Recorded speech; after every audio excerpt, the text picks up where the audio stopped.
Right, cool. Right, lads and lassies. Yeah, it's the second meeting I've hosted. So bear with me. Just a few house rules. There's a chat room on a chat box. So if you wanted to jump into there, for anyone that's joining that wants to ask any questions, the predominant voices you're going to be hearing is myself, Kurtis, Nita, John, and I think possibly we've got Vil joining us. So they're going to be the main voices you hear.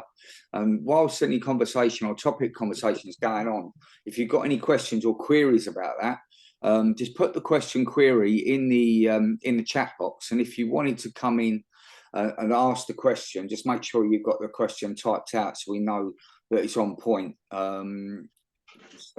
Yeah, just to keep it nice and tight and fluid. So yeah, that's basically it, really. I'm just waiting to see who's in. So I've got Nita in the room. I don't know if John's joined us yet. I can't see whether he is in there. Before we get underway, I just want to make some just have a brief chat and discussion about the situation about the what's going on with me at the moment, what I've done and what I'm doing and why I'm doing it. And then we've got a number of things we want to sort of perhaps discuss with Kurtis, if we can elaborate on some points. I know that John's got some things he wants to discuss, and it's just all about educating each other and giving us all some more information to stand on the truth, basically, and to put it back to them. Nate, are you there, darling? I'm here. Yeah, I'm here. How are you getting on? You all right? I'm all right. Yeah, I'm just listening in. Everybody, hello. Hi. I haven't seen. Have you got the chat bit open? Have you seen whether John's in there? I can't see whether he's come in there or Kurtis. Normally, I see him come in with the iPhone. No, I can't see them. No, I can't see them at the moment. No.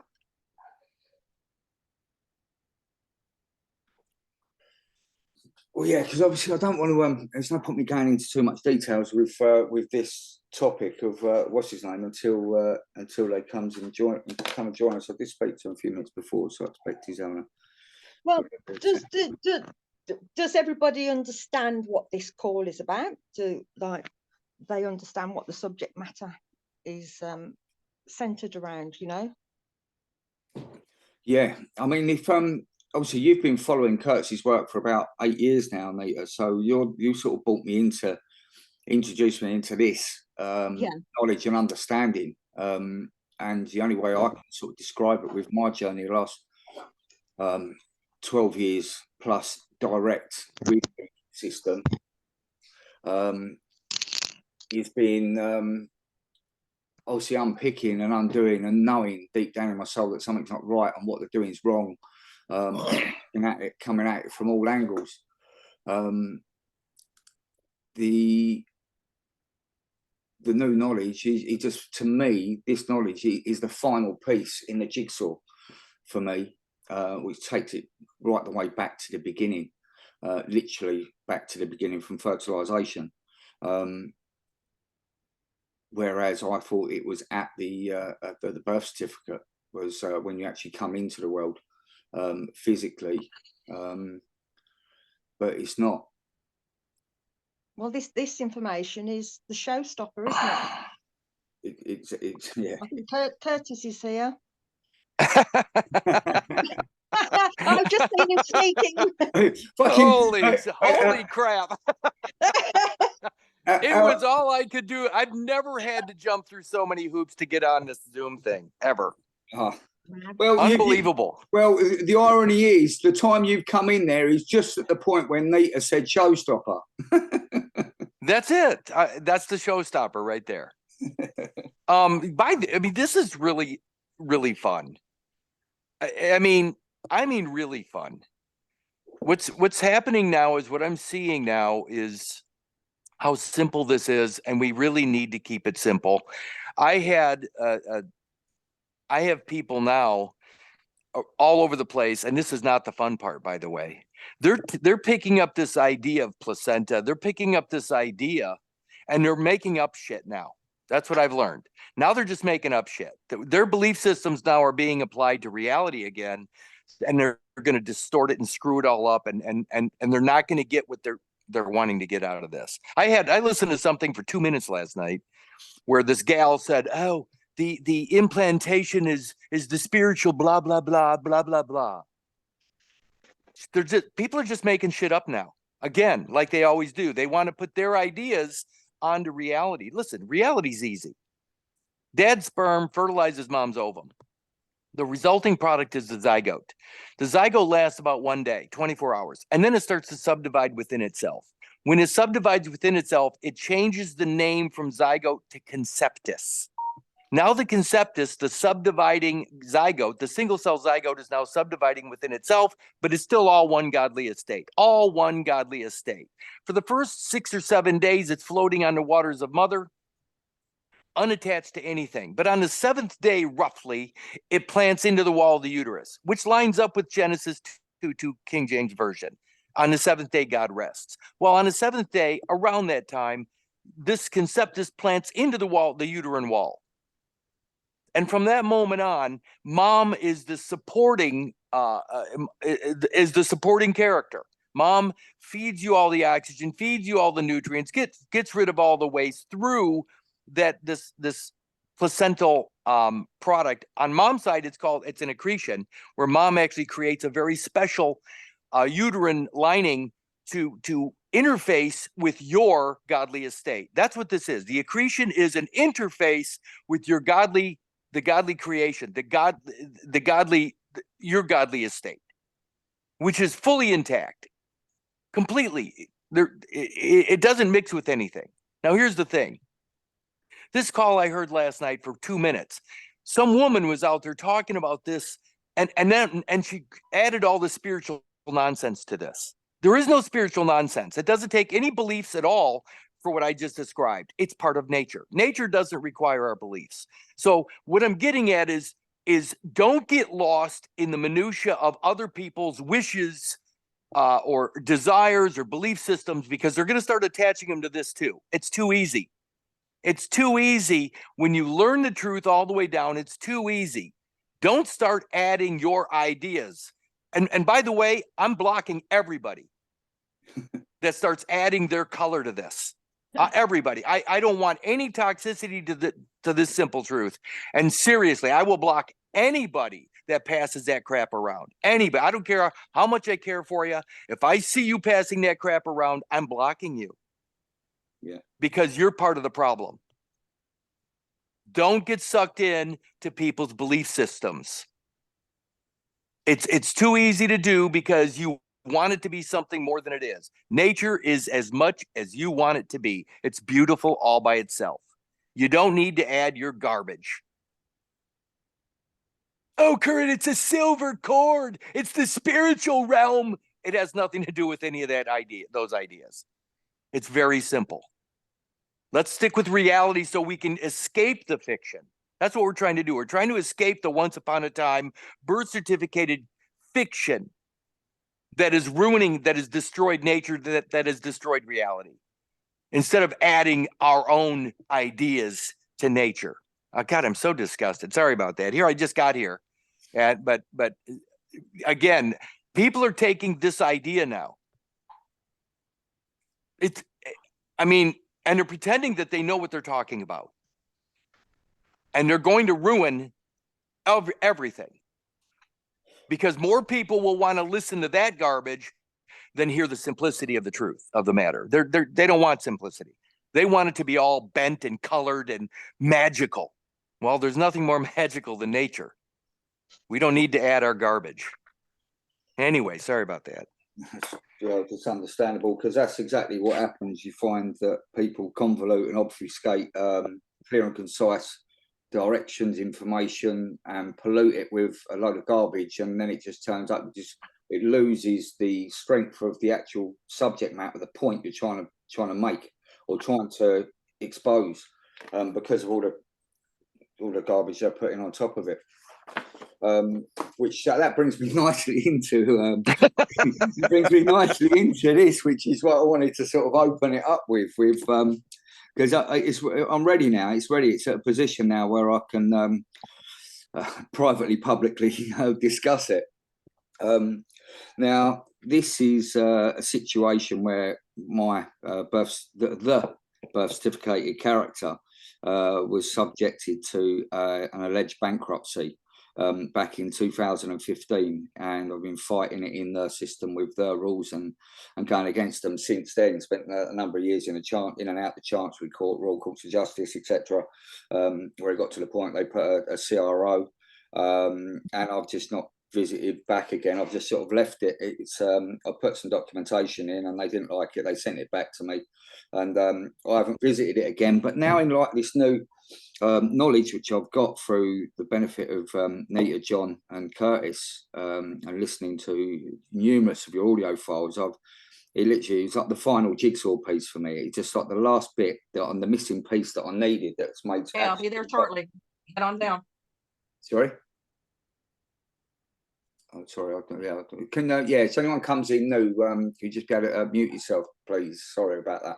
So it's coming into this new knowledge. It's so it's a case of simple, really. Is just put a notice to them to correct the register, to basically shine a light on the truth that the estate that they're administrating, the decedent estate, needs to be basically collapsed, because I'm the living man, and I'm here.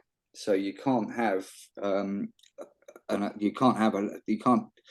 be alive and dead at the same time, which is what they're administrating. So it was a simple notice to vacate, which I've sent into like what I call the belly of the beast, which is the Chancery, the Rolls. It's the legal central hub of the world, certainly for the Commonwealth, of where it all sort of stems out from, which is obviously the Chancery, which is the Equity Court in the Rolls Building, Royal Courts of Justice in London, on top of Fetter Lane. And fortunately for me, I mean, this information, as Kurtis stated before to me, he said you couldn't use this knowledge for like a parking ticket, because it'd be like dropping a nuclear bomb in on them, and they certainly wouldn't recognise, understand it at that level. Whereas when you're talking at the Chancery level and that high level, the highest judges in this, highest judges in their realm, in this country, in their land, they do get it.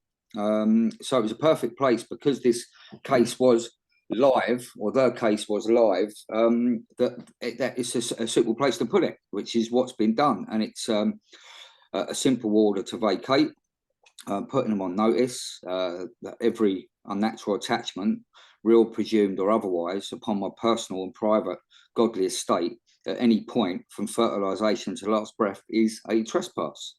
And also included was the Blackstone's commentary: no fiction shall extend to work and injury, its proper operation being to prevent a mischief or remedy an inconvenience which might result from the general rule of law. That's 3 Blackstone Commentaries, 21st edition.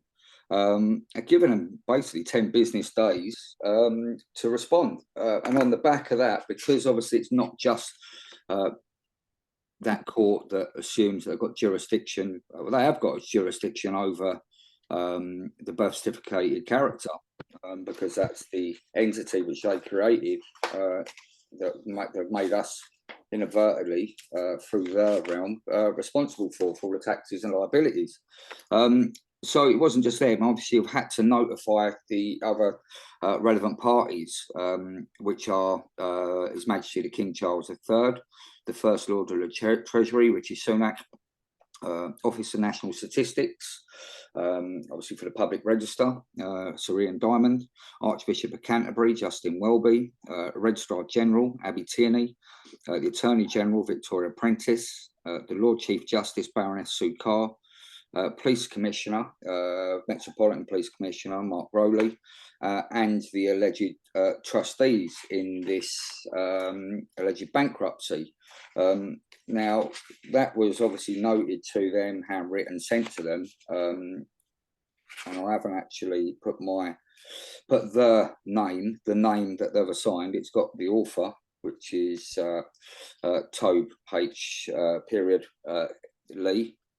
But I've also incorporated the bankruptcy order, which is in the all caps name, Tobe Lee, which they've got, so they can join the information to the case, which that's what it is. I put a picture of my belly button in there, my navel, because that's the evidence. That's prima facie evidence of the trespass that was perpetrated against me at my point of entry, and also the memoir.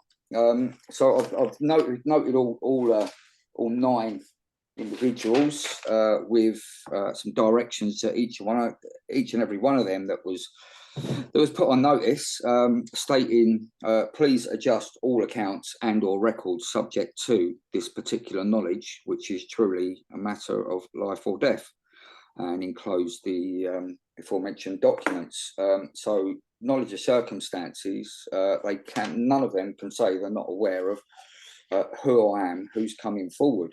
And when I was talking with Kurtis originally about this, because this is all stems out from in the realm the bankruptcy, and I didn't fully understand the implications of this. I understand how it's affected, or the effect it's had on me and my personal life, because I've obviously been trapped in the realm on the hamster wheel with the paperwork and the system, which is exactly where they want you, because it's a distraction to keep you distracted and to steal all of my sweat equity, my assets, which I've accrued or been gifted. And it's like Kurt's explained it, it's a spiritual bankruptcy. It's not a physical financial bankruptcy, which, I mean, it's probably a good time perhaps, because Nita was having some issues with a bankruptcy a few years back, and I'm sure there's probably a lot of people on this call that have been perhaps threatened with it. Certainly I know that the councils over here in the UK are having a massive asset grab, where they're running bills up if you don't pay the council tax for a few years or a couple of years for some, and it goes over the £5,000 threshold. They're applying to the courts, getting a bankruptcy order, then going for possession and taking their houses. So perhaps if you could explain a bit more about the spiritual bankruptcy and what's actually really going on here behind the scenes in the system, Kurt. First, you used the word vacate. Yeah. I just went to Webster's. I don't have any law dictionaries up here near me, but Webster's law says to cancel or annul a judgment, contract, or charge. That's to vacate. And then it goes on to use an example. The justice has vacated a ruling by the federal appeals court. So to vacate is to cancel or annul. And you're talking about vacating a bankruptcy determination. Somebody determined you to be bankrupt. Now, here's the thing: is that you said you sent a photograph of your belly button. Yeah. Yeah. Well, here's what's interesting about that: the character that they have on record is based upon biology that was removed from you forcibly in most cases. In other words, when they clamp and cut the umbilical cord and separate it from you, the piece of you, the umbilical cord and the extra embryonic material is part of your godly estate, which used to be attached to you at what you now have as a belly button. So on the record, they have the other, what they call the rest, residue, and remains of your estate. The rest, residue, and remains of your estate. Well, that sounds almost like what? Going. Hold on, mate. Hold on. Let me just find. Sorry. this was supposed to mute people when they first come in. Go on, sorry, yeah. It's just, I think that was John just joining us. Okay, well, Yeah, the rest residue and the rest, residue, and remainder of an estate typically are terms that they use in probate courts for decedents, people that have passed away. So on the record, they have the rest, residue, and remainder of your biology. Now you have on one end the belly button and the living, breathing man, but on the record, they have the rest, residue, and remainder of your godly estate. And of course, that remainder, your biology, is also attached to part of mom's, which is the uterine wall accretion. Now, the reason that's important is because by you being whole, W-H-O-L-E, meaning that all of that godly biology, all the godly estate on the record, plus the man with the belly button, that's the entirety of your godly estate. And that also evidences, the belly button evidences the one inheriting the value of that godly estate, inherit the one that's actually the heir to the zygotic godly estate. You're the heir to that estate. Like coffee out there. guys, if you're new coming in, can you just mute your mic, please? I'm gonna have to find. There's got to be a setting on here that can automatically mute people when they come in. I've obviously not clicked that button. If you can mute everybody, I'll just unmute myself. Yeah, but I think if that's possible. Yeah. I think what the problem is when people come in, they're coming in unmuted. Right. Well, I can't talk over other people. No, it's just anyway. It's distracting. Yeah, I can't. I lost my train of thought already. So anyway, let's just let me go back to that. Yeah. You were asking specifically about spiritual bankruptcy. Yeah. If I go to the word breath, B-R-E-A-T-H, B-R-E-A-T-H, and go to Webster's Online, D-E-F, and go to Webster's definition of breath. If I go down to number 6, it'll say spirit. So the breath, your breath, at number 6, Webster's dictionary says spirit. I'm going to click on the hyperlink spirit and see what it says. Spirit. Well, number 2 says a supernatural being or essence, such as capitalized spirit is Holy Spirit. 2b says soul.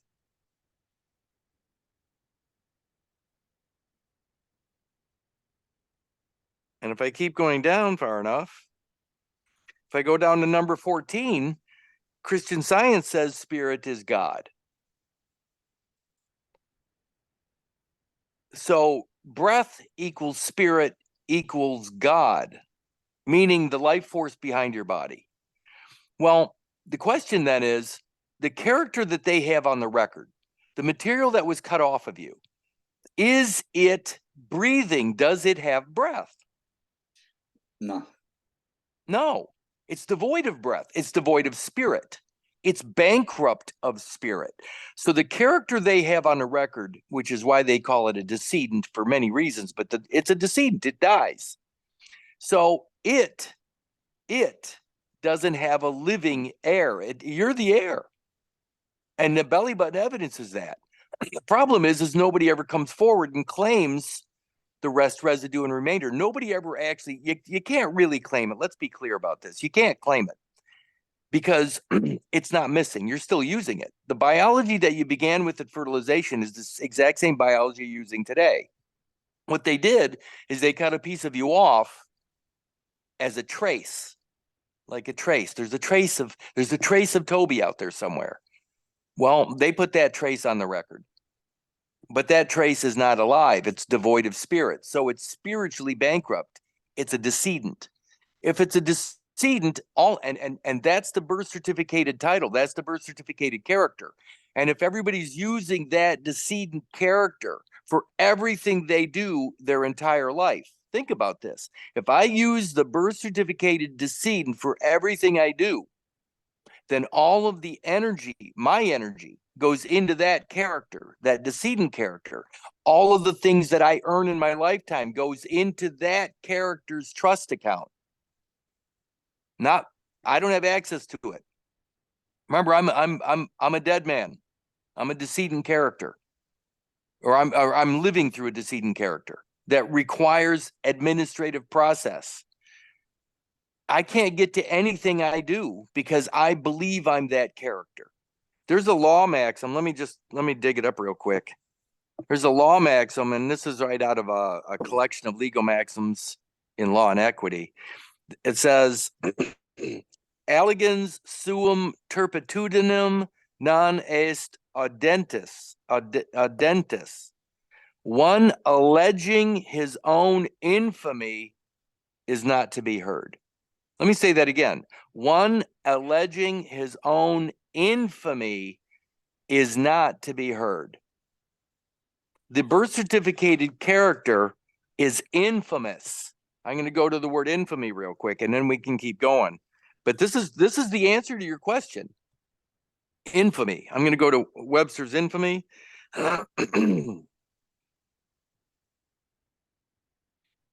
Infamy.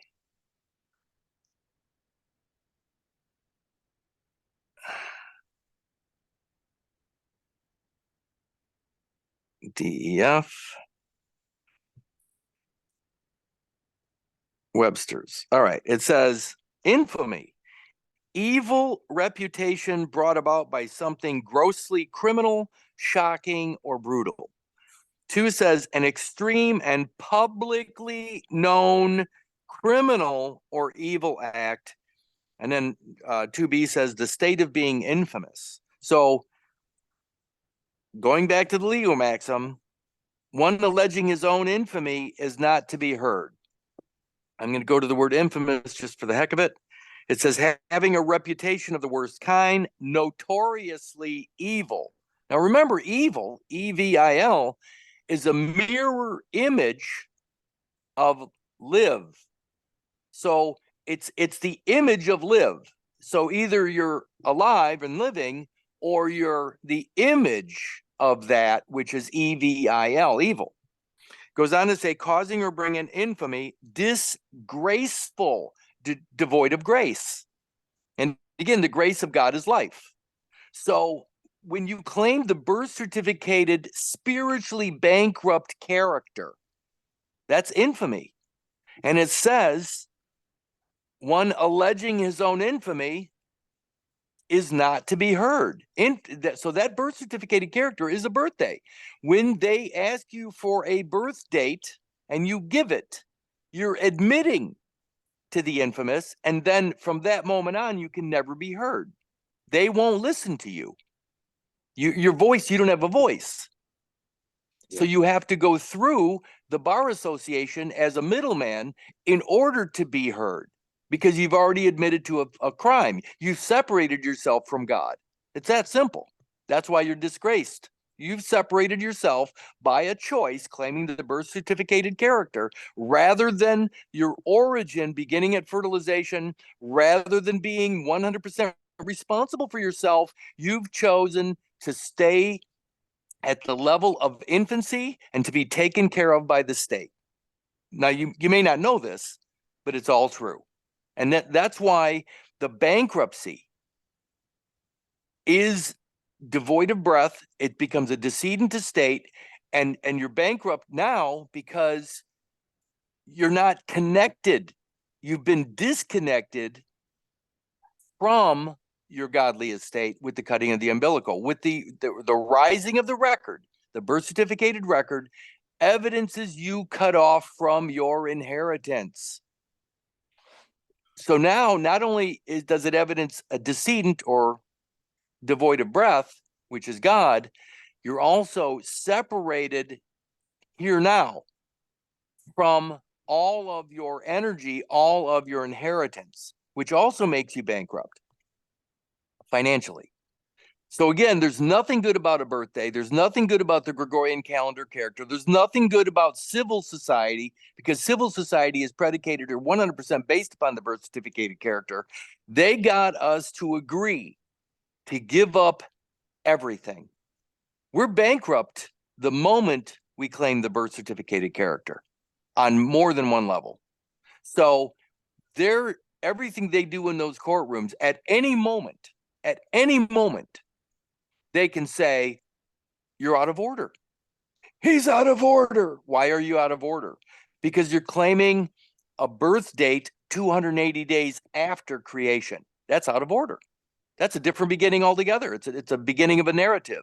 So you're out of order just by claiming a birthday. Also, they can say you're in contempt of court. Contempt. You're in contempt. Well, in contempt of court. Well, what's court? What am I in contempt? You're in contempt of God. You've turned your back on life. You've turned your back on God, and now you're in contempt. They can do this at any point in every court case because the birth certificated character is in contempt. It's disgraced. It is out of order automatically. So there's nothing about the system that you can win. You can't win. You can only participate and get a few things, a few bones thrown to you, but you can't win. You're always under the thumb of that system until you know your godly origin is fertilization. And the moment you know your origin is fertilization and you start saying it, I'm all present and accounted for, nothing missing. From fertilization to last breath, when you know that statement to be true all the way down, then all of the fictitious, once upon a time, nonsensical things that go on in your life are trespass. Everything from that point forward, everything that is not part of nature, not part of your godly estate is a trespass, and you can start acting upon it in a proper way. So your bankruptcy, you don't have one. But the character's bankrupt, and that was easy for them. They can do that anytime they want to anybody. And by the way, the birth certificated character, all of their properties held in trust, you own nothing. That's already a matter of fact. If you claim the character, if you adopt the character, if you choose the character over your own responsibility, you own nothing and never can. So all the people that want to talk about trust property and establishing trust, it doesn't matter because you're going to establish a trust in a birth certificated name anyway. You still won't own it, and they can take it from you at any time they want. This is an all or nothing proposition, Toby.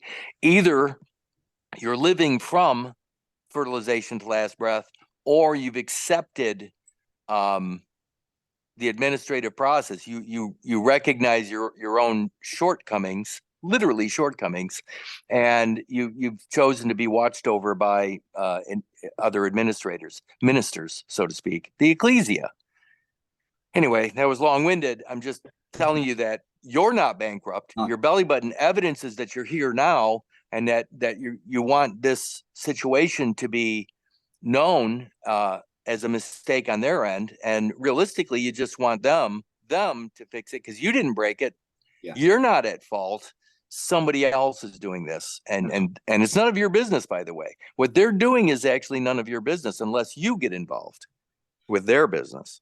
That's right, yeah, because it's all I've done is basically shining a light on the truth so they can fix it. It's not my duty or responsibility. It's down to them. It is. They did it. I mean, the cut was the medical society doing something that should have never happened. The accountants, all the accountants of the world are participating in this, and the Bar Association, all the attorneys in the world are. There are 3 organizations that are 100% involved in this situation. You know. Yeah, I would add the clergy to that too. Maybe there are 4 because they know this stuff too. They know. You know. Yeah. It was anyway. When I was up there, because if you remember, I've gone up there and I deposited the paperwork and got a date stamp on it, and it went to the front counter manager. And, he come back and said, I said, "What are you going to do with that?" He said, "We're going to file it with a file." I said, "Well, that's no good." I said, "This needs to be put before the chancellor, the chancellor of the rolls." And he said, "Well, yeah, you need to pay a fee." And I said, "I don't think you're understanding. This is a private matter. there doesn't that a fee is not going to be paid. You can't. There is no fee to be paid. I remember this was we were saying about fee, because fee is the cut, isn't it? Is that the fee is evidence of the cut? Is it the spirit from the public private? Let me do this real quick, because fee, I might as well go downstairs for a minute. When you say fee, what do you suppose everybody is thinking? How is it spelled in everybody's head when you say fee? It's FEE, because they're stating fee, which automatically is assumed and presumed as being a financial amount transfer that you need to give to them for them to process. Right, but the word in the legal dictionary, FEE. I had to go get my Black's Law Dictionary here. FEE. Most people don't realize it, but I'm going to go to the word FEUD.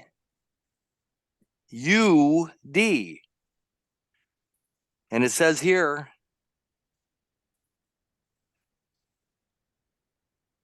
feud.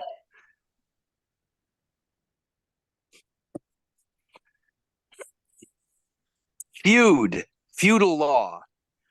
An estate in land held of a superior on condition of rendering him services.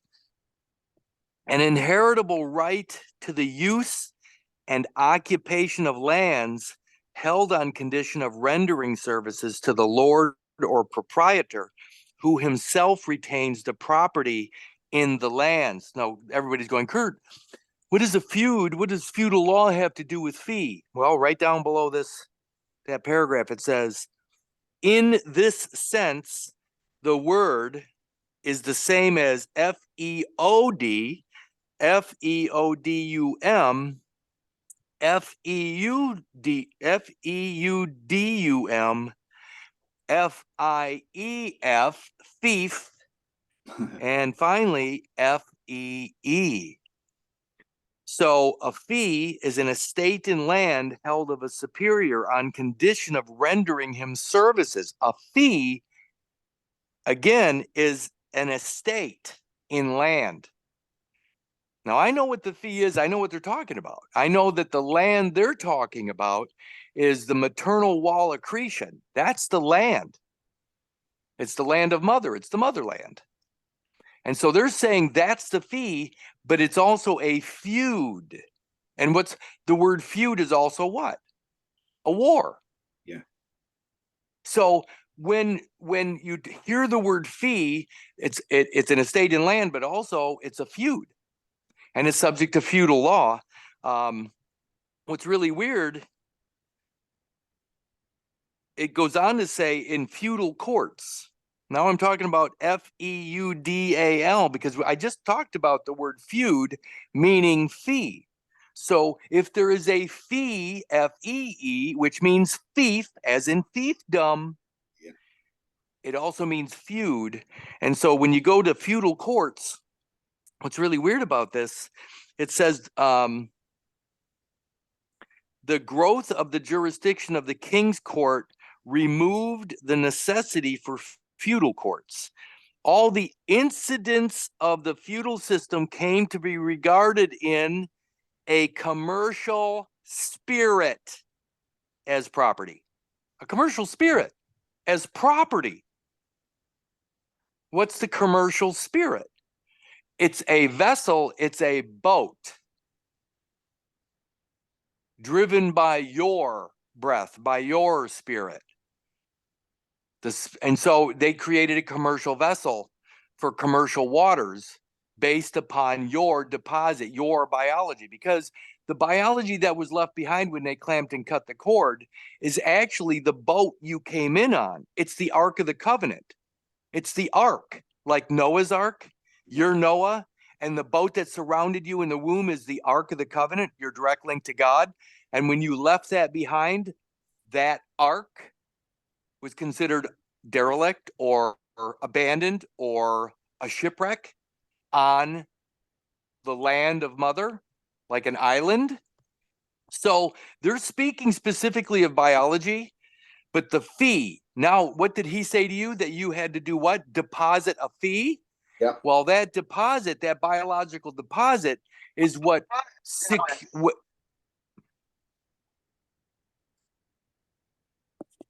don't know what that.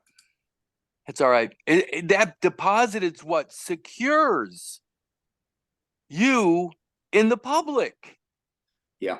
He's Exactly. telling you that you need to deposit this biology. He used the word fee, but what he wanted you to do is deposit a security into that system that then held your body accountable as surety to that deposit, to that claim. So now you become responsible for everything that goes on in that public realm with that deposition or deposit, that fee. Yeah, that's right. Does that make sense? Yeah, exactly. Yeah. And here, there's one last thing. What's really cool about the word fee, F-E-E, is that there's another word, P-H-I, that is also pronounced fee. And P-H-I is known as the divine proportion of man, or the divine proportion. The divine proportion of man is your origin, your godly origin. And it includes all the way back to fertilization. So what's really strange about this, and all the generations prior, so it goes back as far as the beginning of time for mankind, within the bloodlines of your parents and their parents and their parents, all the way back. That's PHI, fee. But it's pronounced the same.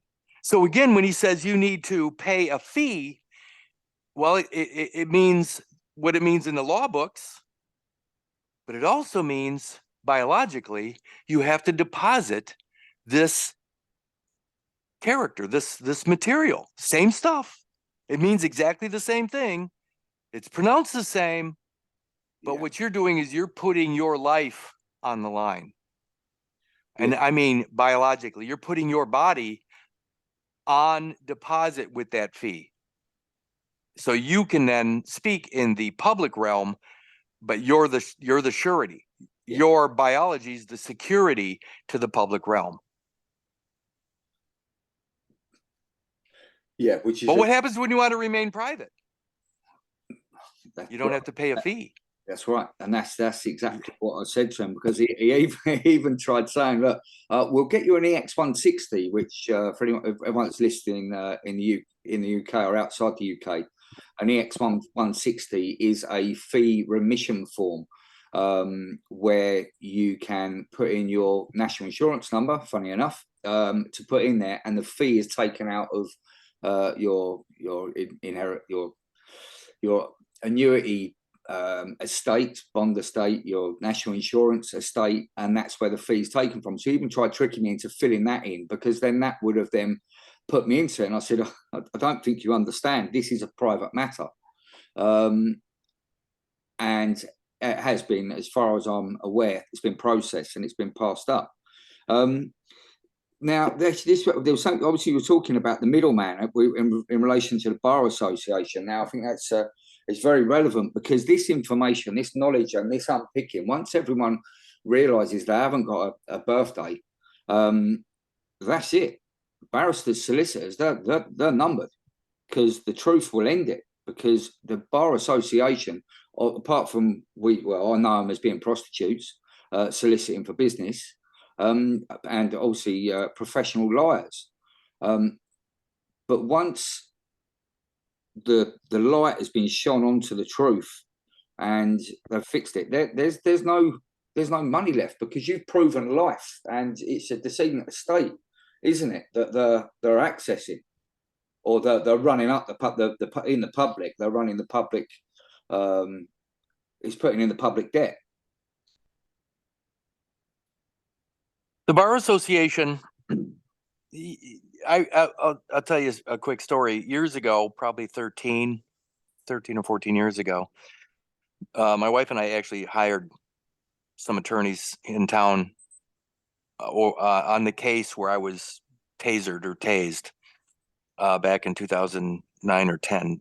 I think maybe it was January 2010. But anyway, these young guys, there were two young attorneys that were sitting across the table from us. And they were chuckling about something. And all I heard from one of the guys is fishers of men. And these guys were chuckling, calling themselves fishers of men, because that's what the Bar Association is pretending to be. That guild has established themselves as the ones that fish living men out of, biblically, fishers of men, fishing men out of the commercial waters. They're pulling you out. They're salvaging you from the commercial realm.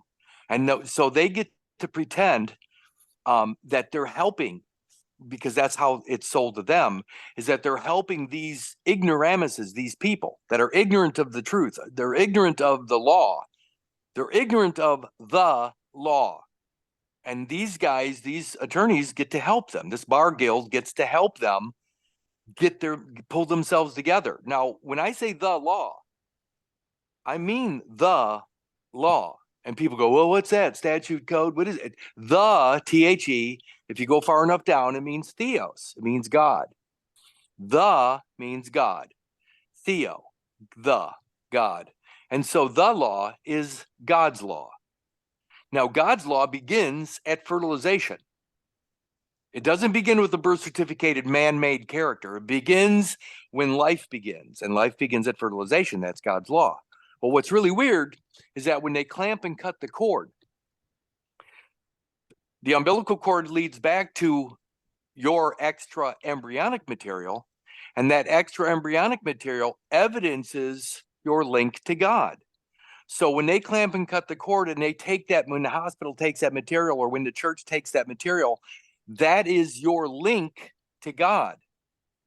And that quantity they take from you, that cut, that measure, that quantity becomes the word rule.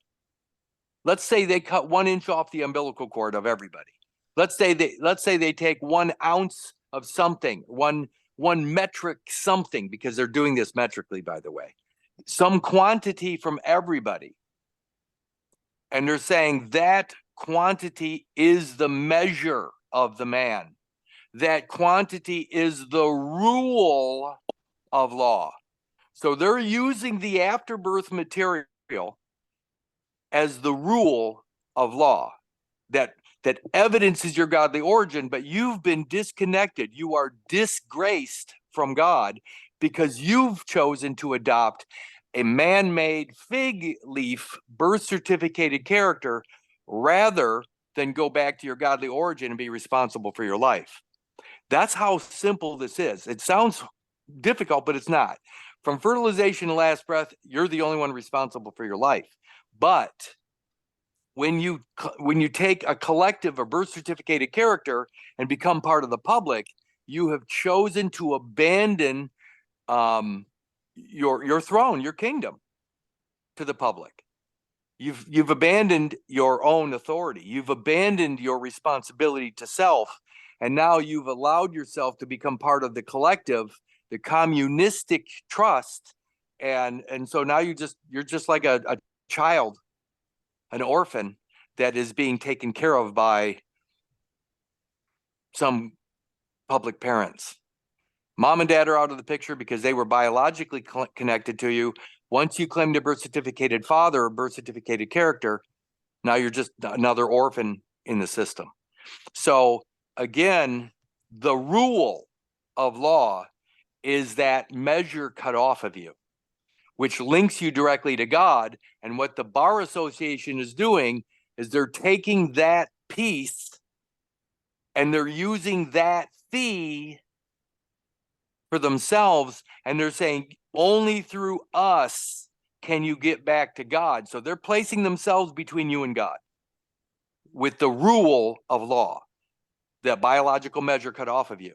So when you claim a birth certificated character, you've abandoned God, and now that deposit comes into play it's a deposition, and that deposition now gives them the right to act as the middleman to reconnect you to your godly origin, and that is a form of conversion. That's the conversion. They're converting you to Christianity, if you want to look at it that way. Because the baby on the land, well, it doesn't matter. We don't have to go into those details. What I'm getting at is that the bar is acting as a middleman between you in this moment and your godly origin, because they have evidence on deposit that you have elected or you have cut yourself off from God by claiming the birth certificate or date of birth, I should say, the Gregorian calendar date of birth, which is a once upon a time narrative, a fictitious narrative. That's why, again, if I claim birthday, September 19th, 1960, the character that comes with that birthday, that Gregorian birth date, is Kurtis Richard Kallenbach. Kurtis Richard Kallenbach is a creature of the state. He's created by the state, not God. So now I have chosen to wear that figure that lives on the paper, that folio page. The figure on the paper is a fig leaf. So I've chosen to wear the fig leaf, the public fig leaf, the veil, the mask, rather than go back and to my nakedness before God. They've created a fig leaf. And that fig leaf is the birth certificated character. So everybody's wearing the mask of that fig leaf. By the way, there's another word for that. So the birth certificate also acts as a portfolio. That's your portfolio. What does that mean? Well, port is the vagina. That's the gate through which you've arrived into the public. The Stargate. So you come out of the Stargate, the womb, and they create a folio, a page, a portfolio for you, and that's the birth certificated character. That's a portfolio.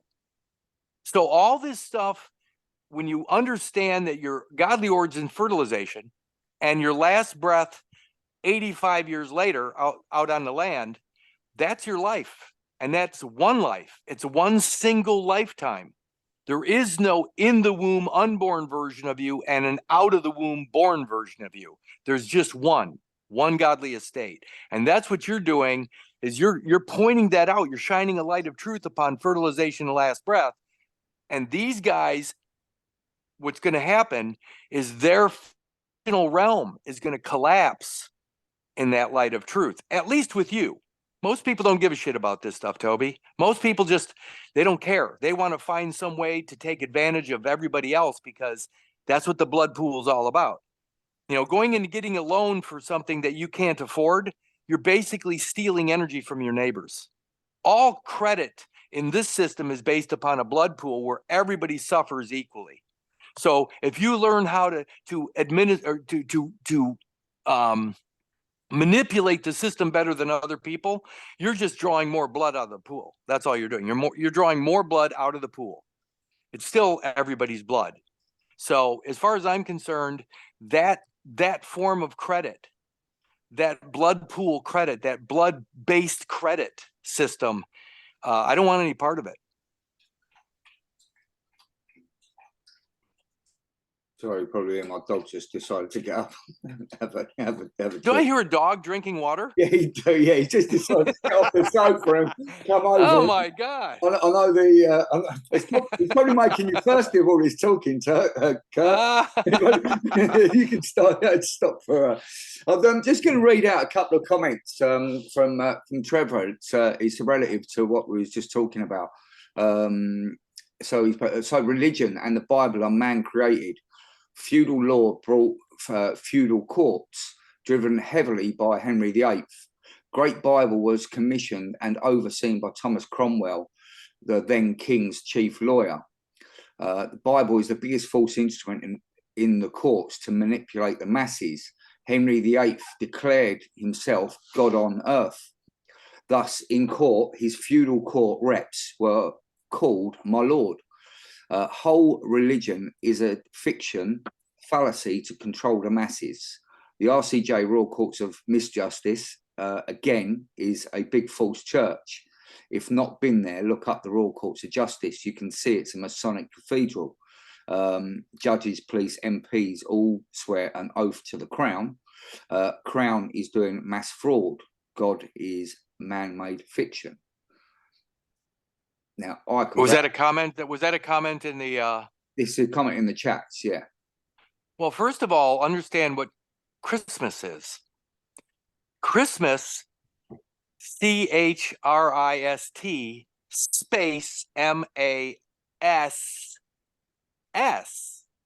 is actually the Christ Mass. The Christ Mass is the cut material placed on deposit.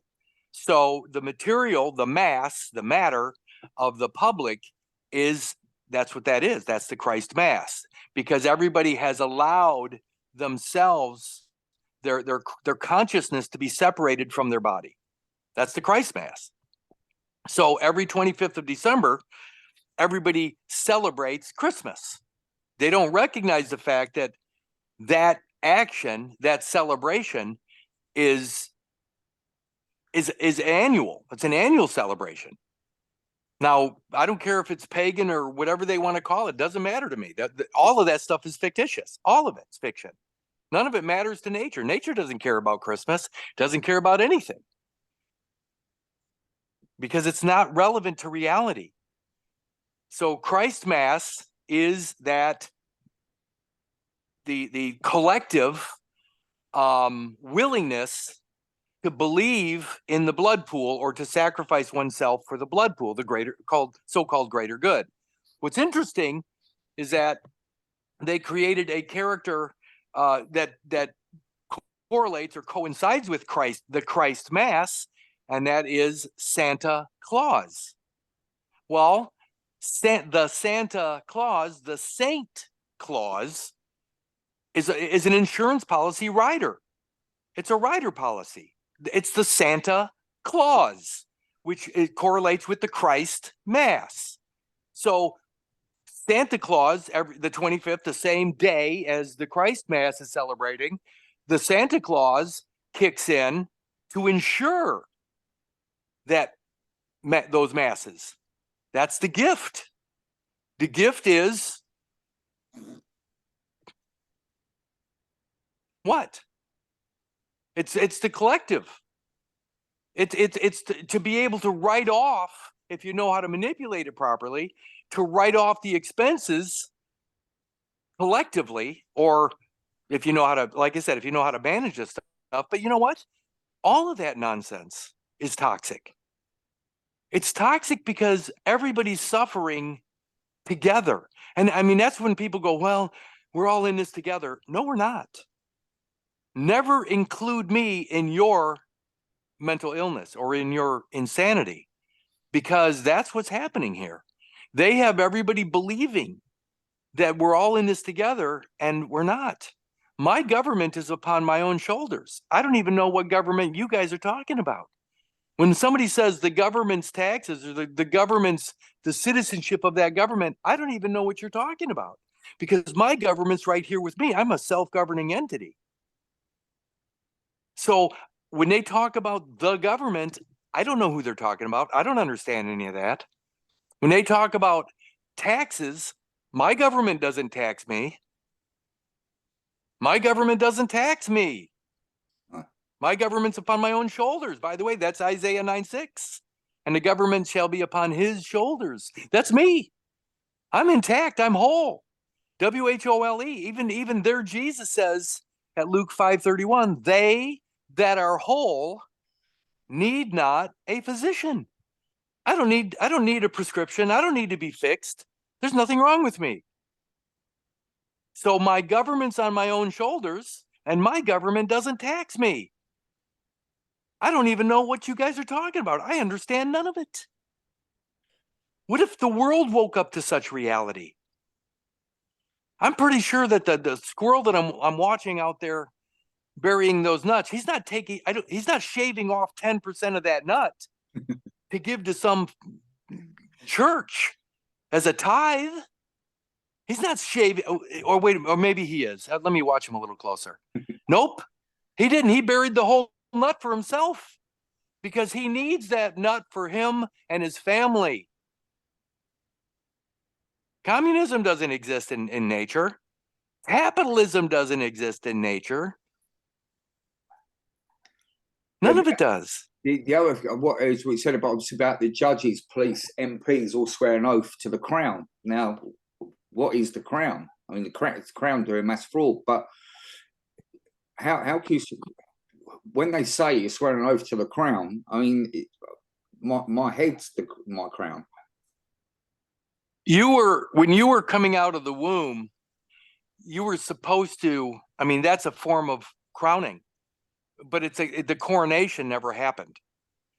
What happened is they decapitated you. They decapitate every baby.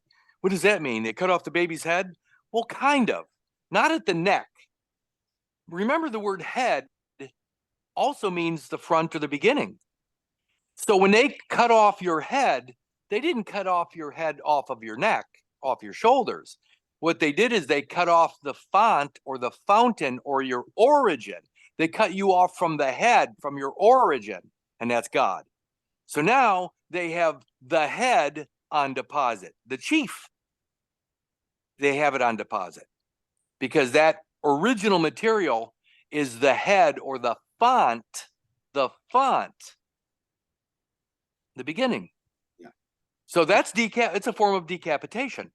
They decapitate everyone at the port of entry and place the capital, the head, the font on deposit. And then they pretend to speak for that head collectively. They call it the sovereign. The sovereign is this collective head. But nobody speaks for me. Certainly not those people. They don't represent me. And if they ever do or did represent me, the breach of trust is so great. They've stolen my life. They've stolen everything from me. Nobody would agree to that. Nobody would agree to that if they knew what was happening. So again, it's not difficult. And by the way, the truth has no enemy. It sounds horrible, but there's nobody that disagrees with this. Your beginning, the font, the fountain, your origin, your source is fertilization. Nobody disagrees with that. Every embryologist on planet Earth would agree that life begins at fertilization. Now, there are people that still use the word conception. Hell, I mean, there's guys right now that I've been on their show 4, 5, 6, 7 times, and they still use the word conception. It makes me wonder, why would you use the word conception when conception doesn't occur until implantation into the uterine wall, which is about 7, 8, 9, 10 days later? Why would anybody use the word conception unless their intent was to deceive? Knowing fertilization's the origin. Think about this. If you know sperm fertilizing ovum is the beginning of life, and then the next 6 or 7 days, that godly estate in and of itself, while it's growing inside, is just floating freely on the waters of mother. And then finally, at about day 7, it plants into the uterine wall. That's conception. That's called pregnancy. But life began 7 or 8 days earlier. So those people that use the word conception after knowing full well that life begins at fertilization, you got to ask yourself, what's the intent behind that?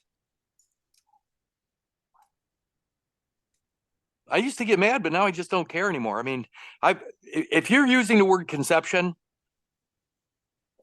you're doing it on purpose, and you're doing it for a reason to harm, because conception is a collective term. Conception is the public.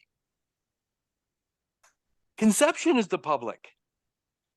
The only thing conceived is the public character, the birth certificated character. That's what's conceived. It's an immaculate conception, for crying out loud. It's a perfect idea. Immaculate, perfect conception idea. It's a perfect idea to capture an entire planet of faithful people. But it's not the truth. but it's another distraction, isn't it? Well, you know what? Steer people away from. Right, hold on. Let me read some more other questions and some more comments that's been put on there. The way forward is common law and clever use of the statute against them being the state and establishment. The English Bible was taken to the USA. Kurtis quoting scripture has brought right into the medieval establishment's restraints. The early US settlers took the Tyndale Bible, later under Crown rule, was Henry Bible and the King James version. In quoting Bible, Kurtis is playing into their hands the establishment. Henry started as a poor king. He hijacked religion from Rome for the taxes. As such, he needed new order for him to control. Well, I use their words against them. I'm not a religious guy. And if the Bible burned today, it'd be the greatest thing that ever happened, because the Bible was designed specifically to confuse. So don't think that I'm quoting the Bible because I agree with it. To me, the Bible, the Old Testament is all in the womb biology, and the New Testament is out of the womb man. It has not, I don't care about beliefs or faith or any of that crap. Nature doesn't require faith.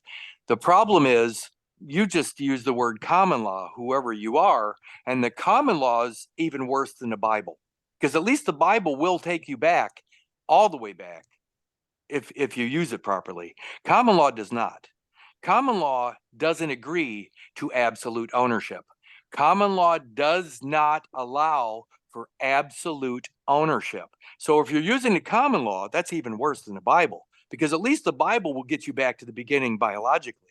The common law says absolute ownership is an impossibility. Well, I'm telling you right now that I'm the only owner, which makes me absolute. I'm the only owner of my biology. I'm the only owner of the 46 chromosome zygote from the beginning. I'm the only one. The common law does not apply to me because I have nothing in common with any other man. Nothing. My 46 chromosomes are different from every other of the billions on this planet. I have nothing in common with you. Sorry, Toby. Yeah, nothing. Yeah, that's right. But that uniqueness, that's the point. I'm the only one. I'm the only owner. I'm the only occupant. Nobody has any legitimacy over my biology from fertilization to last breath. It's foreign. It's foreign to their jurisdiction. It's foreign because it's in the present. Their entire system is in the past. It's built upon a calendar system that is a record, a record, a reflection of the present. In other words, I've never been in the past, so the past doesn't apply to me because I've been fully present from fertilization to this moment, last breath. So again, the record, if I went in with three buddies into a studio and recorded some music, the moment we're actually playing the instruments is the present moment we're playing. But the studio is making a record of that present recording. So when we're done drinking in the pub later that night, there is a record of what happened at one moment in time in the present. So if there is a record, that record cannot be in the present. It does not even represent me at this moment in time because it's something in the past, and I've never been in the past. So again, you people that are falling for common law or want a court of record, understand this: there is no present living spiritual man in the past. The spiritual man exists only in the present. And 1 Corinthians, when it says the spiritual man shall be judged by no man, means the breathing man will be judged by no man. The record does not reflect a breathing man. The record is spiritually bankrupt. The record is spiritually bankrupt. I don't think people are really hearing me, Toby. That's the problem, is they're still putting all their belief systems they're trying to put their belief systems into this conversation. And I'm telling you, all your belief systems are toxic. All of your belief systems. I have none. I have no illusions at all. Fertilization of last breath is reality and it's nature. It doesn't require any belief at all. Yeah, correct. I understand. Right. So there was something else that that someone commented the other day to me. So we were talking about the going back to the obviously fertilization to last breath, which was interesting. I didn't know about this. Was about the Chinese. When the Chinese are born, they're said to be a year old when they say born. When they first come into the world, they're classed as being a 1 year old. So it's not, the registration is different over there. I mean, I don't fully understand it. With the Chinese, and there was something within Korea, it's slightly different. I think it comes to the end of the Gregorian calendar year where it adds another year onto them. But I mean, the Chinese is different, my understanding, because they're not part of the Commonwealth or the same system that obviously America, Canada, India, obviously Great Britain. I use that term loosely. Great Britain. I don't think there's too much left that's great about it. But yeah, what's your understanding of about the Chinese? I mean, their system's obviously going to be still encapsulating them within the certificated character in some way. Well, let's go back to the root. Let's go back to the first cause of fertilization. The product of the first cause is the zygote. Do the Chinese come from the zygote? Oh yeah, exactly. Yeah. Well, there it is. Yeah. So there are more than 40 calendars in use right now around the world. And every one of those 40 calendars are fictions. They're just ideas that man put to paper. They're just fictions. So if none of the calendars existed, would the Chinese so-called man still be created through fertilization? Yeah, correct. Yeah. Yes, that's what I'm getting at, is I'm trying to get rid of all of the ideas, because I get it. The Koreans, the Chinese, and whatever, they say that you come out of the womb older than what the birth certificate characters, the Gregorian calendar is saying, because it doesn't include 0 to 1, only 1. So, but that doesn't matter, because even that's a fiction. I'm trying to make this so simple that people can get rid of all of these thoughts, because everybody begins at fertilization. Every living being man, human, begins at fertilization. I don't care what you label it. Even the word fertilization, I'm using fertilization because that's the only word I know. But if there was no word fertilization, then whatever that material is I call sperm, when it meets the ovum and fertilizes the ovum without any words at all, that would happen. And it did, long before language existed. So all of the labels, all of the words, all of the terms, they're just used as labels so that we can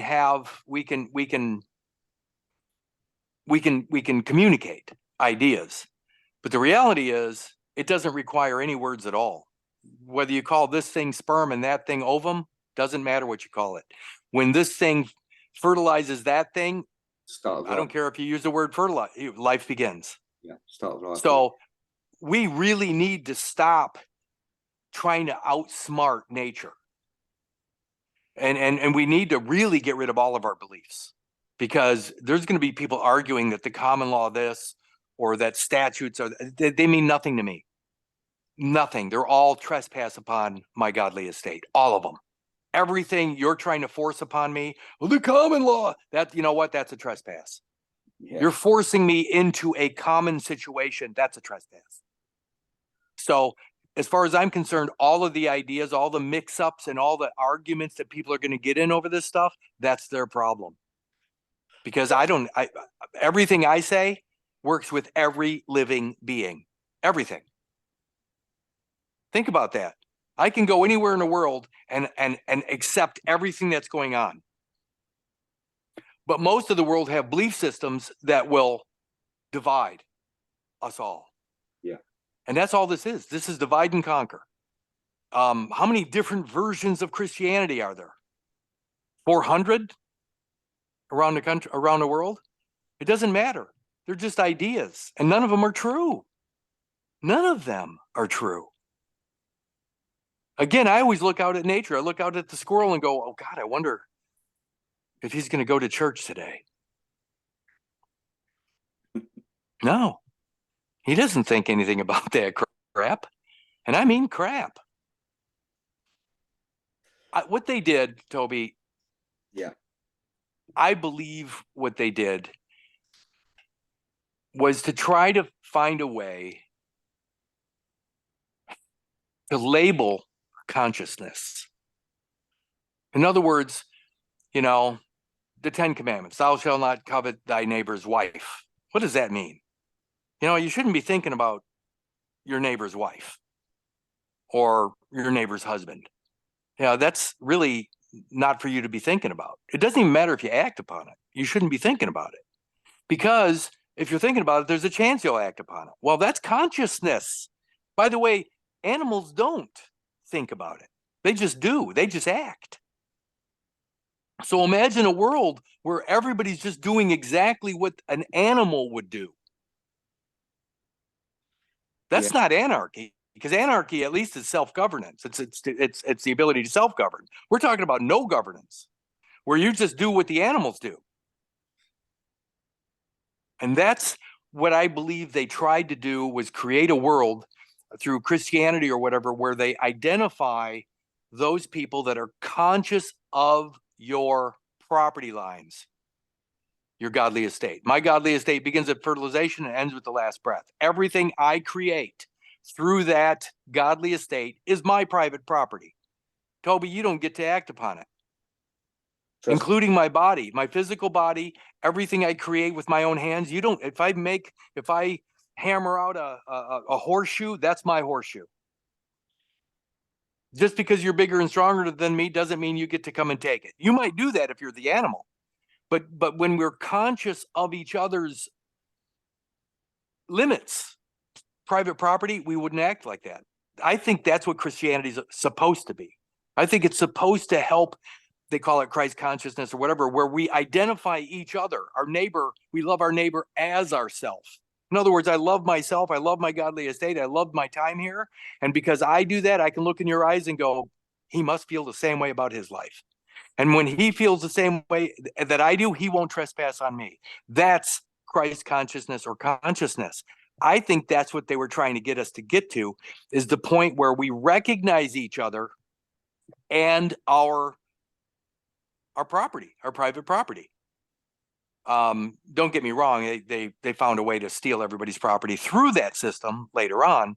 But the point is that I think it's a good thing, the concept of consciousness or Christian, the Christ consciousness, whatever you want to use it and call it. But really all it is recognizing another's property and not to trespass upon that property. That's all I think it is. But again, everything's a trespass, isn't it? It really is. Imagine if me, you, and 8 other guys, 10 of us go out there in a gang and decide that our gang believes this. And we're going to take your women, and we're going to take your houses, and we're going to take your cars, because we're stronger, we're faster, we're meaner, we will do whatever we want. Because we have the ability to do that, we're going to do it. Well, that's kind of what's going on in this world right now, is because all the guns and all the badges and everything, they're run by presumed governments, corporate or otherwise, that people still believe have value. Republicans, Democrats over here, whatever. The point is that the breach of trust has been so great for so long, people now don't recognize that it is a breach. They just think, well, our taxes are going towards that. My taxes are going nowhere. I would never fund a war. As a pacifist, I don't agree with violence at all, at any level. My point is that what do they call it? The Stockholm Syndrome? I think the entire world is suffering from the Stockholm Syndrome at this point, where everybody has been like a beaten dog. We're suffering at levels, but it can't go on like this forever. But we don't need more violence to change it. We just need to wake up. And so what I'm suggesting is recognize your estate from fertilization of last breath and start talking about it. So people know you have boundaries. They know where the boundary begins and they know where it ends, which is right now in the present. They also know that your skin, your biology, everything you produce within that estate, consciously, physically, genetically, everything is your property, private. And nothing can be presumed or assumed to be public, ever. Ever. And that's all I'm talking about. I'm not talking about, you know, going to war with anybody. I'm talking about the truth. The truth's not at war. Truth will set you free. The truth will make you free. You're already free. You just have to recognize that you're not party to the jurisdictions, these fictional jurisdictions. I'm not a party to anything going on there. They're joining me. They're joining me with a birth certificated construct, a construction. And as long as I adopt that character, I have a share.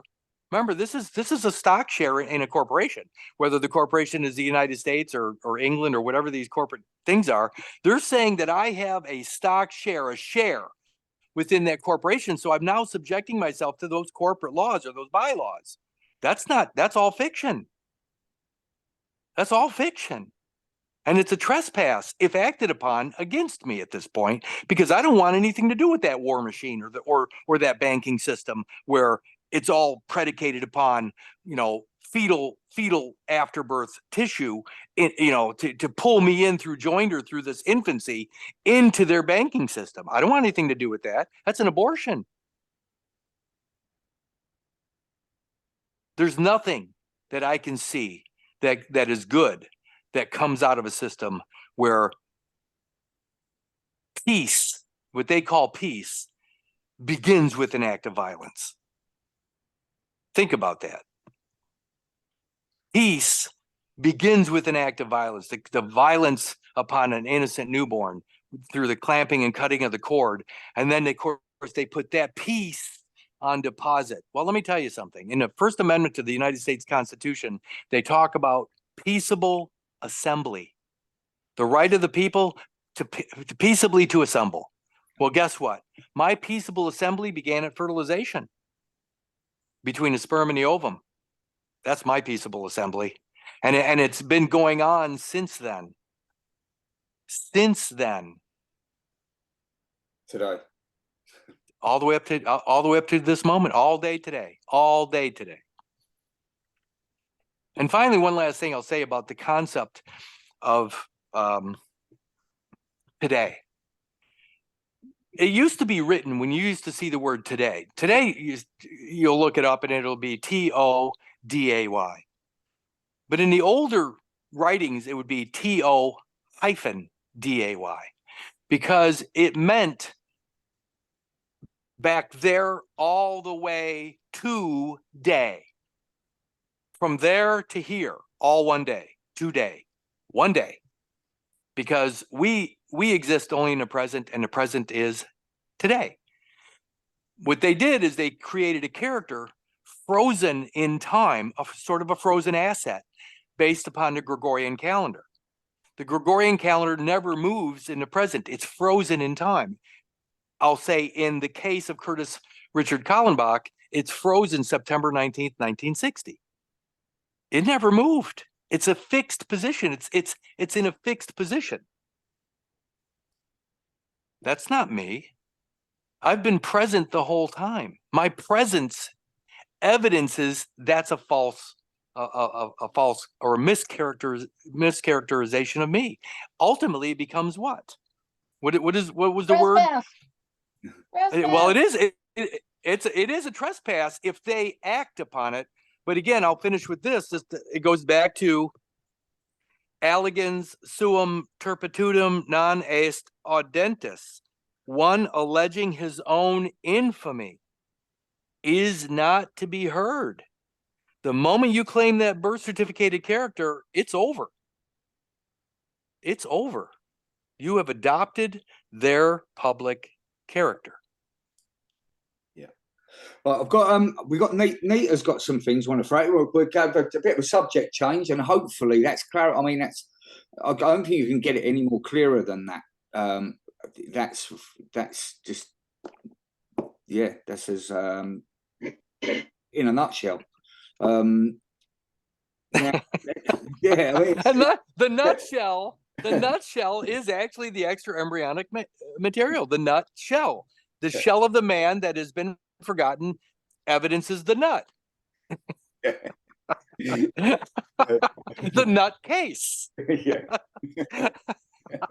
The case of the nut. Brilliant. Yeah, it's the case of the nut.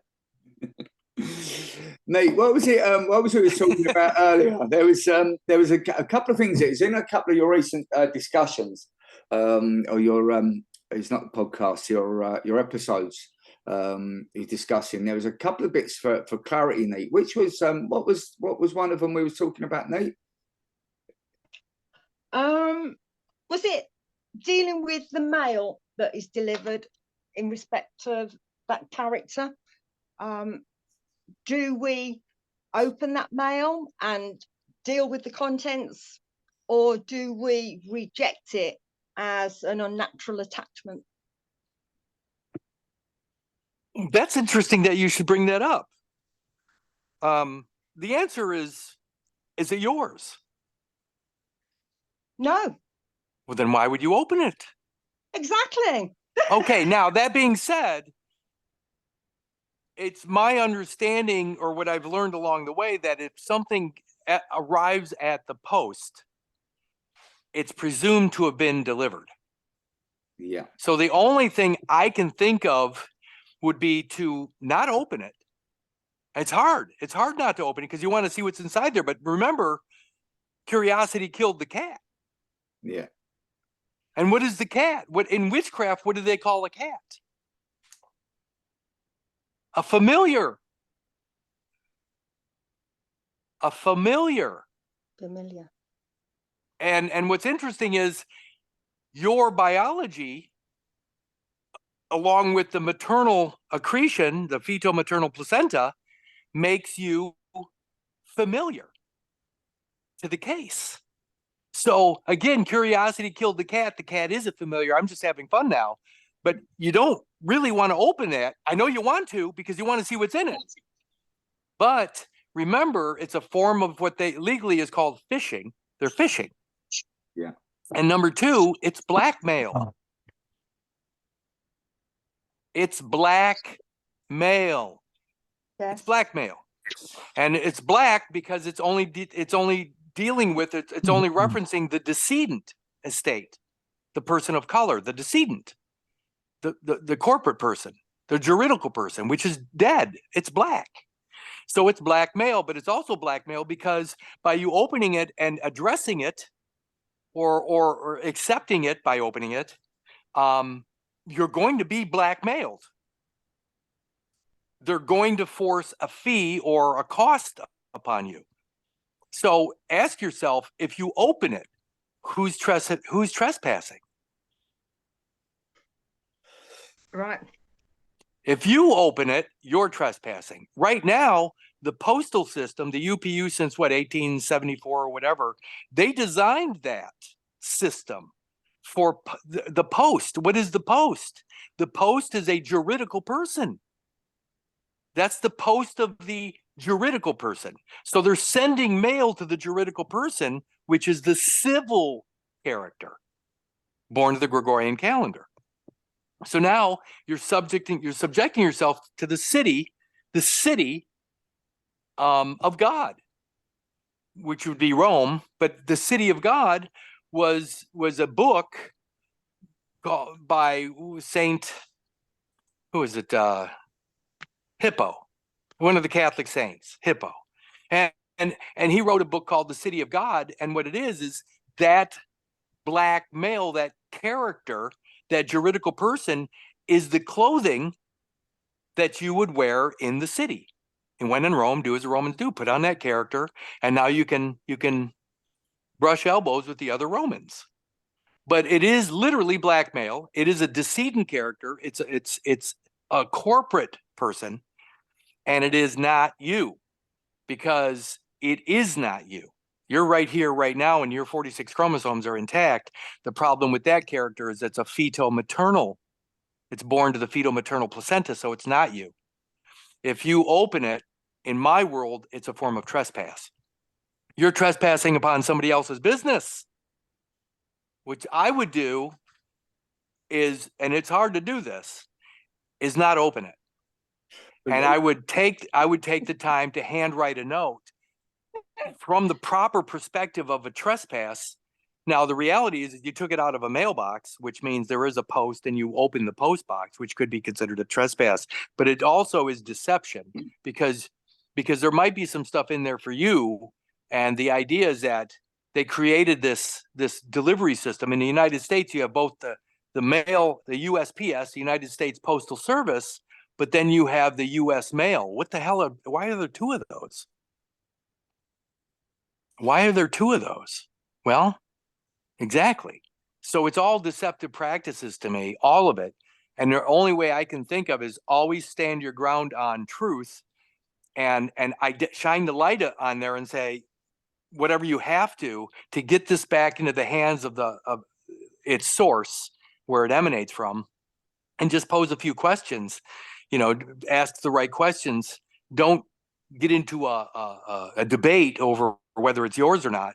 Just, I would definitely make the statement that any fictitious matters, I would actually use my own sentence that I created, and I think everybody else should use that sentence too. What is that?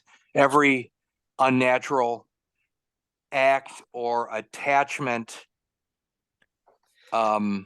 real, presumed or otherwise, upon my personal and private godly estate, at any point from fertilization to last breath, is an unambiguous trespass. I would probably write that on there, or on a note, paperclip it, put it in an envelope, and send it back.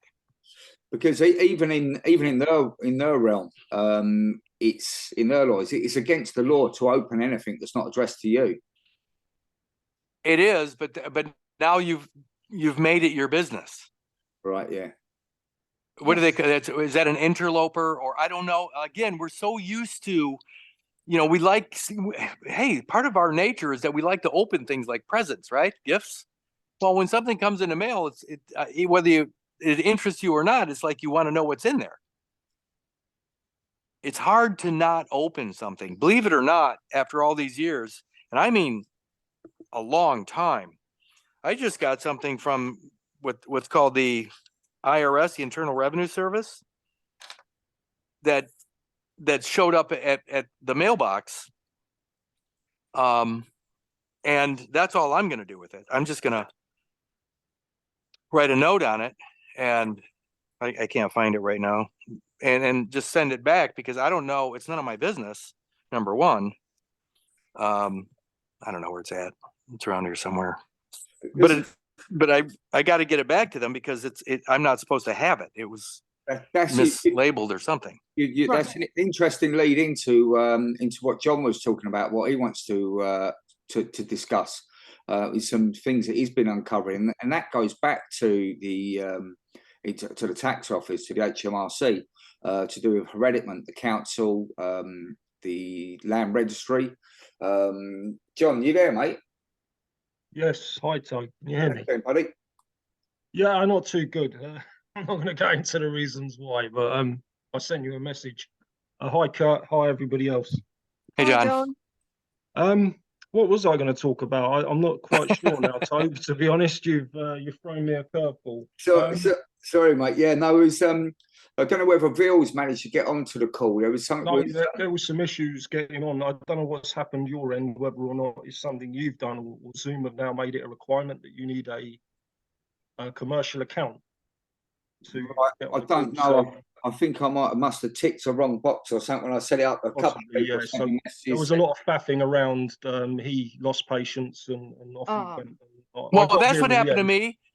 That's what happened to me too, and I found a way around it. But I understand what there's one extra box that says the administrator is requiring this, and I found a way around it. I don't remember what I did, but okay. I went back to the source in front of it and I got in front of it somehow.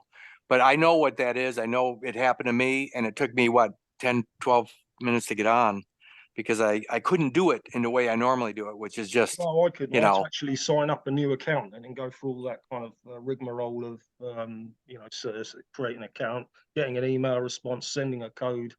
I think that's right. minutes before I Yeah. get all that done.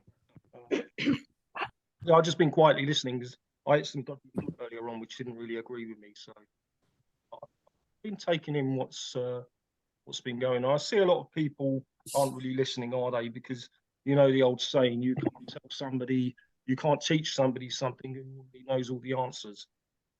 So my dad used to tell me. This stuff about common law is a classic example. By the way, if anyone has any doubts about what common law is and the way that it's kind of You're disappearing, John. Sorry, can you hear me? John, you're breaking up. Okay, I'm not quite sure why, because I've literally got my mouth against the microphone. If I get any closer, I'm going to be kissing it. It's good job your webcam ain't on. That's all I can say. Yeah, for sure. Yeah, you don't want to see that. There's a.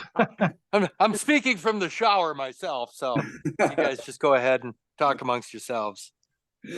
There's a book I really recommend anyone that's interested in what common law is. It's not that common. You're breaking in and out, John. We can't hear you.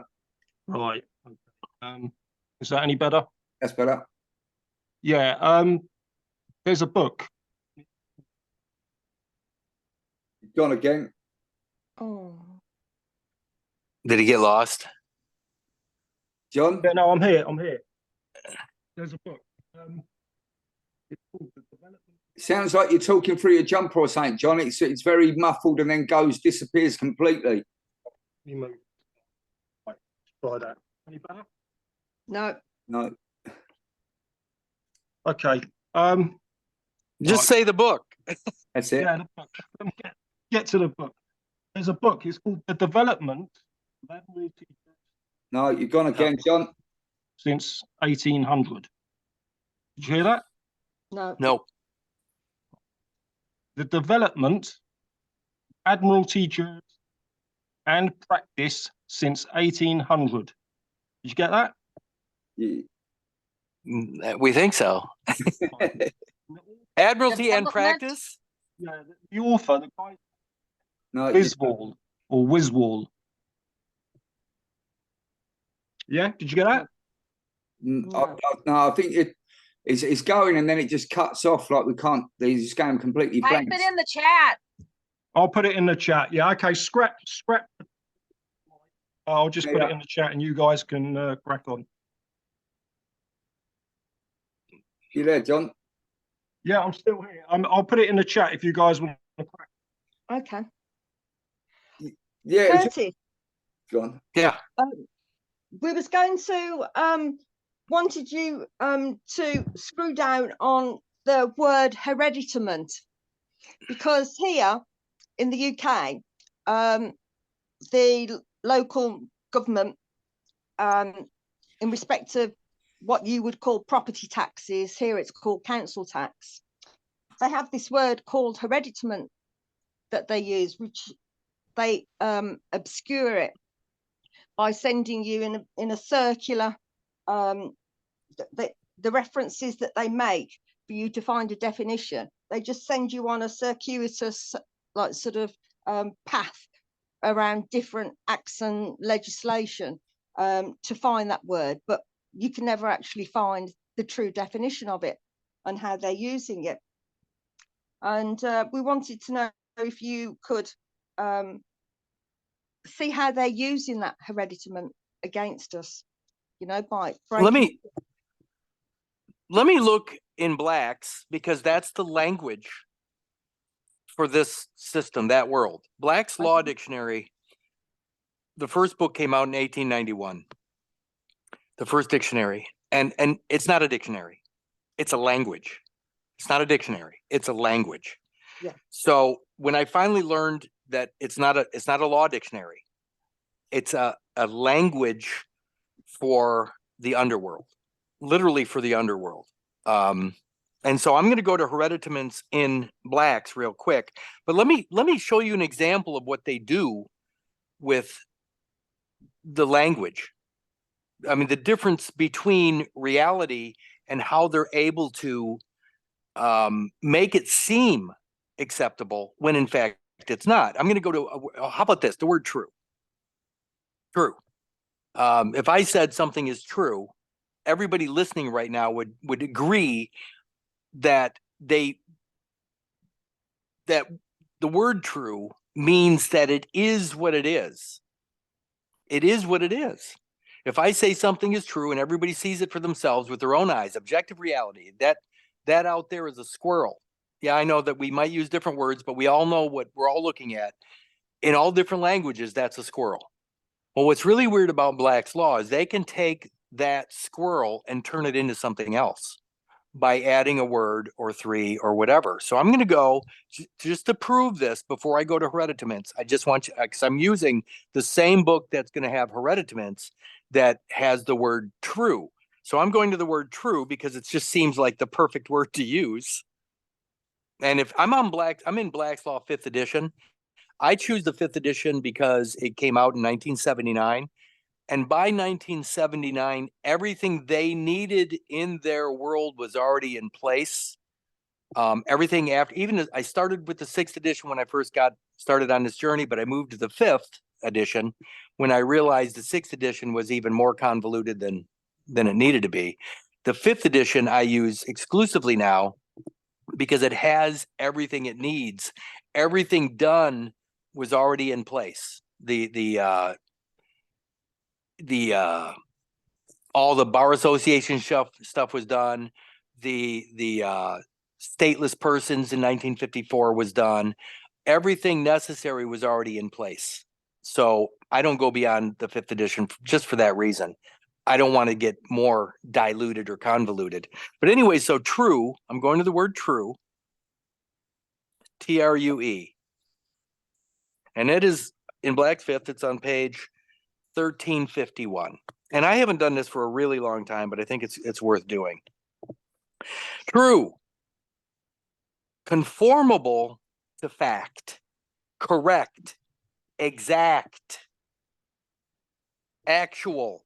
Genuine. Honest.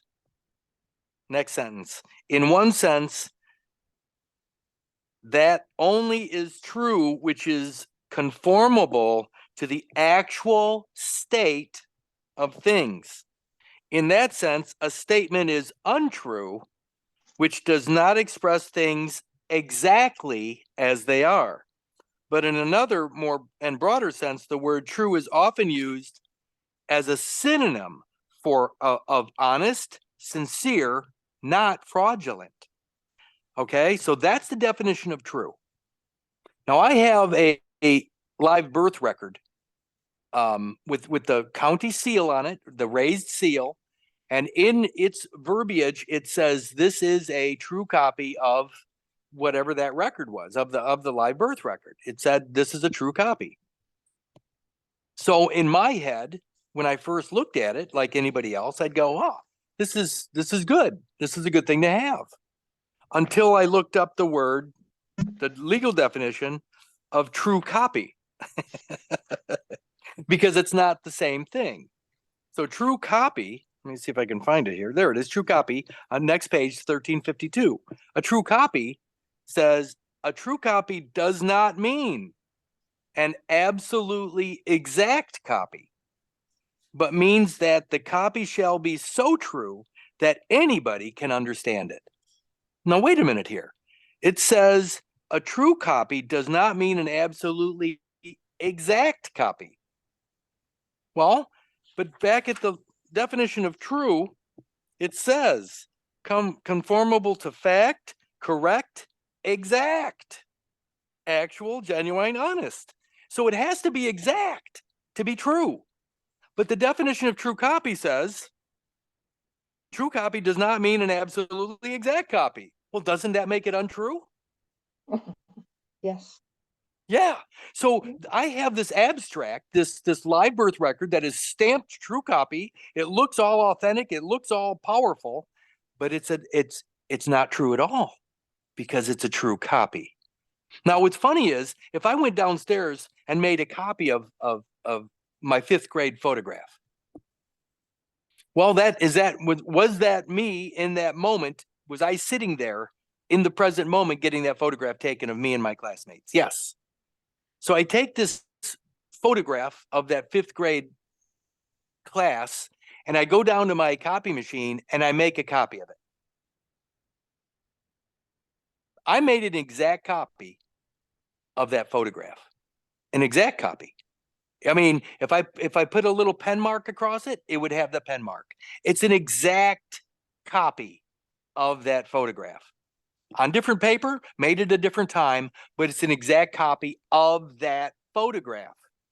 But an exact copy is not the same thing as a true copy. A true copy can actually be changed. So they make it look like the word true. They draw you in with the word true, but by adding true to copy, they make it so it's not true at all. I mean, not at all. There's nothing about it that has to be true at that point. And that's how devious, that's how deception, the level of deception this language is. They'll take something and turn it completely upside down and backwards to where it's not true at all. Not even a little bit. But it's in here. The story's in here. So now I'm going to go to the word hereditament. And again, I haven't looked at hereditament for a long time, but this is what I do. I look at these words, I look at what's going on in the world through the eyes of somebody that knows my godly origin began at fertilization, and I've been present the whole time. All the 280 days in the womb, I was present because life only exists in the present. So if I'm living, I'm present. So from fertilization to this moment, 64 plus years later, it's one presence, one. Unbroken, uncut, uninterfered with, unimpeded, one. In the womb and out of the womb is one life, one. No aborted vessel, no derelict vessel. I'm not lost at sea on some island anywhere. I've been here and now the whole time.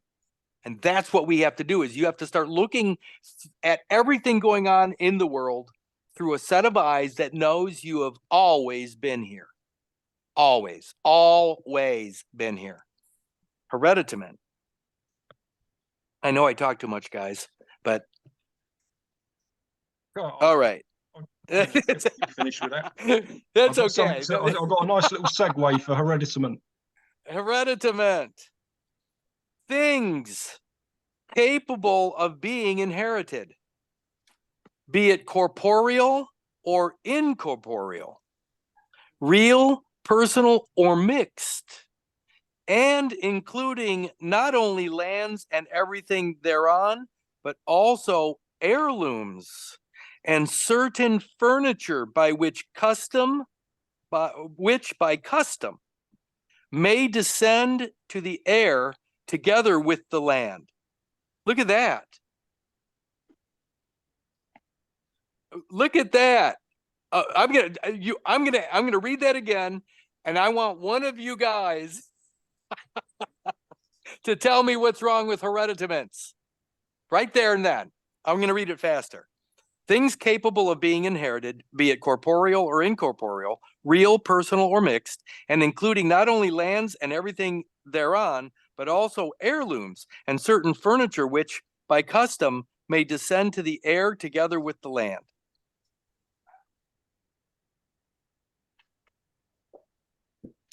Well, first of all, custom. I already heard it. Custom. Yeah, by custom. Because we don't really know. It says, and certain furniture which by custom. See, I know what the word furniture is. There was a movie, Soylent Green, back in the late 1960s. I'm not joking here, by the way. The movie was Soylent Green. It's a great movie. It had Charlton Heston in it, and it's kind of a classic, a cult classic now. And it was a really weird, it was a horrible world that they were living in, and Charlton Heston was like a cop. But you got to watch the movie because he was looking at one of the elite's apartments, the apartments of somebody that was murdered or whatever, and there was a woman in there, an attractive woman, and she came with the apartment like a prostitute. But Charlton Heston called her furniture. The woman was furniture. Now, it doesn't seem to make sense until you look up the word furniture. But another way to look at it is, think about the woman coming with the location or with the apartment, the residence, and then think about what a piece of furniture could be, a chair. And what do you do in a chair, Nina? You sit.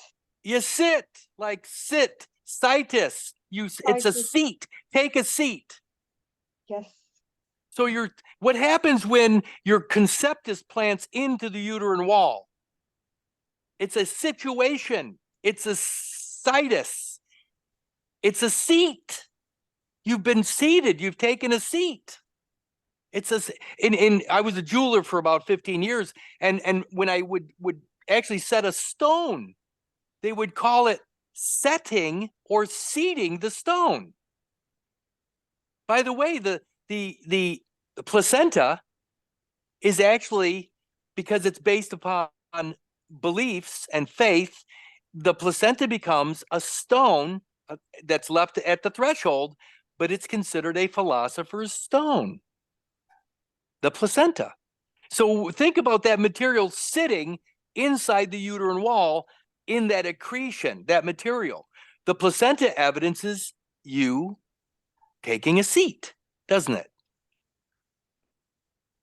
Yes. Furniture. The female that came with the residence was furniture. Furniture. Yes. A seat, a place to sit. And that's how far you got to go with this stuff to see it. But once you know the biology, it's really easy. It's really, and I apologize to everybody that doesn't know the biology yet, but I'm telling you, when you know the biology, and you don't have to go really deep into the biology, that's why I keep it simple. Baby umbilical and extra embryonic material is your godly estate. Yeah, I know there's a lot of other things, that I could call it, but just think of it as baby umbilical and extra embryonic material as one single godly estate. You can't cut it apart. Even if you cut it up into 10,000 pieces, it's still only one estate. It's only one estate. And when they clamp and cut the cord and they leave a piece of you sitting, situated, seated in that maternal part of the afterbirth, now you can see the word furniture. In fact, I'll do one last thing. I don't want to get too far off here. I'm going to go to the word furniture in Black's Law. Why would they even have furniture in Black's Law? Here's a question. And this is how, by the way, you're listening to the ultimate procrastinator. I was the ultimate procrastinator. I would never look up a word in school. Furniture. Look at this. Furniture. Page 608, Black's Law 5th edition. This term includes that which furnishes, or with which anything is furnished or supplied. Whatever must be supplied to a house, a room, place of business, or public building, or the like, to make it habitable, convenient, or agreeable, semicolon, goods, vessels, utensils, and other appendages necessary or convenient for housekeeping, whatever is added to the interior of a house or apartment for use or convenience. Housekeeping. Housekeeping. Well, it sounds like a maid, a housekeeper. But what about the keeping of a house? Keeping a house or attaching. The word to keep is to put in a vault or to put in a safe. To keep is also to jail. So if my house, if my extra embryonic material is still attached to the maternal accretion or the afterbirth, the maternal afterbirth, that's housekeeping. The Right. house of Kallenbach is now kept on accretion. That's my boat, so to speak, on the island. It also said vessel, didn't it? You mentioned vessel. It does. Goods are the unborn of animals. Vessel, Yes. the boat I came in on. Everything. If you look at that, it says this term includes that which furnishes. Think about that. To furnish you with something. Well, what if it's cold outside? Could you furnish me with a coat? What if I needed to go into a club and I didn't have the proper jacket? Could you furnish me a jacket? When you It's a start huge to look, word, isn't it? go ahead. It's a huge word, furniture. It is, and it's just one word. So now you go back to hereditaments and it says things capable of being inherited. By the way, things in rem or res? In res. It's res. If my personality, if my biology is one estate, this body that I'm using right now goes all the way back to zygote. Is that a thing? No. My personality all the way back to single cell zygote is not a thing. When they clamp and cut the cord, they created a thing. Now there's no thing. There's nothing. If I were to say I am nothing, most people would go, oh, Kurt, you're more than that. No, I'm no thing. Right. Yeah. So again, when you understand fertilization, last breath as one personality, one biological estate, one, there is no thing. There's nothing. Nothing is left behind. And if there's nothing there, then in nothing that there are no things to furnish because there's no thing. Once you get the wholeness, which is why Luke 5:31 says, they that are whole need not a physician. Hey, if you're not broken, you don't need to be fixed. If you're not sick, you don't need a prescription. If you're whole, there is no thing that can hurt you. There's no injury when you understand your godly estate, but it has to be understood in its entirety. Let me say it one more time. If my single cell zygote, through billions and billions of subdivisions, turns into this man speaking right now, that single cell in this man are one and the same personality, one biology. If they took every cell and separated it, it'd still be only one godly estate. One. I don't care how many labels they put on it, how many different personalities or persons they attach. All the different paperwork doesn't matter. It's still only one godly estate. And when you finally get that, it's one godly estate. There is no res. There's nothing left behind to become part of the trust. There's no trust res. No piece of you is left behind when you know the whole story. The whole story. My story. By the way, my story versus his story or the historical record. My story is the mystery. Hell, all you got to do is go to Webster's dictionary and look up the word mystery. Somewhere around 2 or 3, it says the Eucharist. So my story includes the biology, the Eucharistic biology that they're calling Jesus, because I know that the Eucharist, that Jesus is also the Lamb of God, and the Lamb of God is my own amnion biologically. Again, when I'm whole, nothing's missing. I don't need to be put back together. I don't need a physician. I don't need a minister. I don't need the administrative process to be put back together again. I'm already whole. Now, there is a matter of fact that I was probably cut apart at that port of entry, but it doesn't matter when I have knowledge of my godly origin. I don't need their paper mnemonic, their memory device to get me back to God, because I'm already there. I'm already with God from fertilization to this moment. I don't need their help And if I don't need their help, they don't get a managerial fee. Yeah, because if all the paper in all the world burnt, then we're still going to be here. From the beginning. From the beginning. Now, all they're doing is realistically, they're saying that that piece, that part of mom that's part of the placenta. Now, let me do that real quick, because I'm not done with hereditaments. I'm trying to explain hereditaments in a biological way. The placenta has a piece of me and a piece of mom. When I don't know my godly origin, that piece of me is missing, which identifies a deficiency. A deficiency. I'm deficient if I don't know my godly origin. I'm missing all of that material that was cut off of me, and I don't know it. That's a deficiency. And that's what they're helping to fix, that deficiency, to make me whole again. But they charge a fee to do that.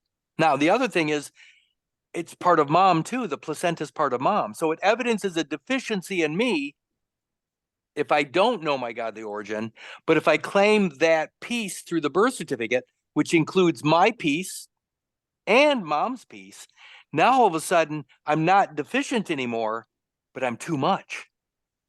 Now I have a piece of mom attached to me. If I claim the birth certificated person to make me whole, I go beyond me, and I now have a piece of mom attached to me, like a parasite.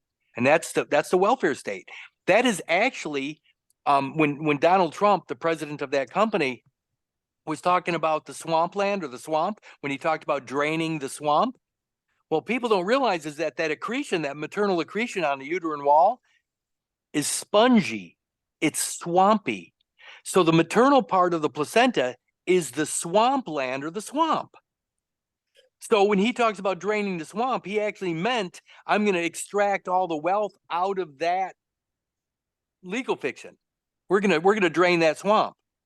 But that swamp is literally the welfare state itself.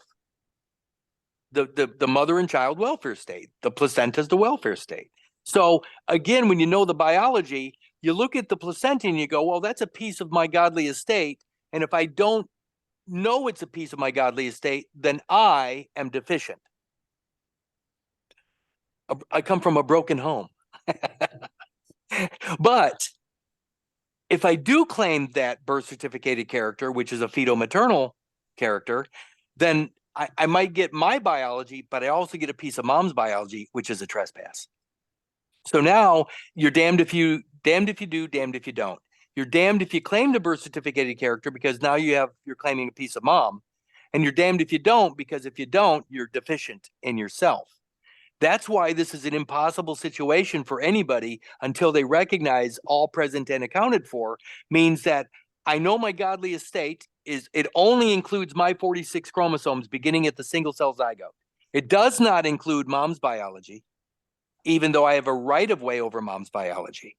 I'm the only one with a right of way over mom's biology. When I'm created at fertilization, mom's uterine wall starts to prepare itself for me to be received.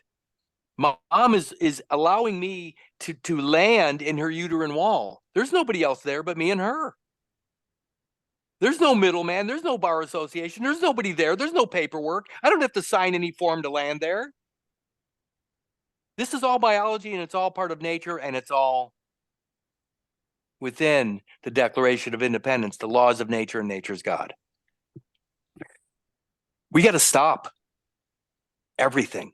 We got to stop allowing ourselves to go into that once upon a time historical fiction and start and realize my story begins at fertilization. His story begins with the public record called birth certificated character. And in his story, I am a minor character. Minor. I'm always a minor because it's an infant. So in his story, I'm always a minor character. In my story, I'm the author. And I make up all the rules in my story. The words are defined the way I say they're defined in my story. The context is what I say it is in my story. And I'm not subject to anything going on in his story. So This is how simple it is. And I know I get redundant. I know I talk too much, but I feel like I have to split all these hairs to get all the way down to the simplest stuff. So then everybody with their belief systems will let go of them. Common law has nothing to do with the zygote. Common law has nothing to do with my story. If I want to participate in a civil society, which is known as the public, welcome to Rome. Rome is the civil society, subject to Rome. Hell, even the three first, middle, last is just it's a Roman term. You have a praenomen, a cognomen. What's the third one? Agnomen. Agnomen. Praenomen, agnomen, cognomen.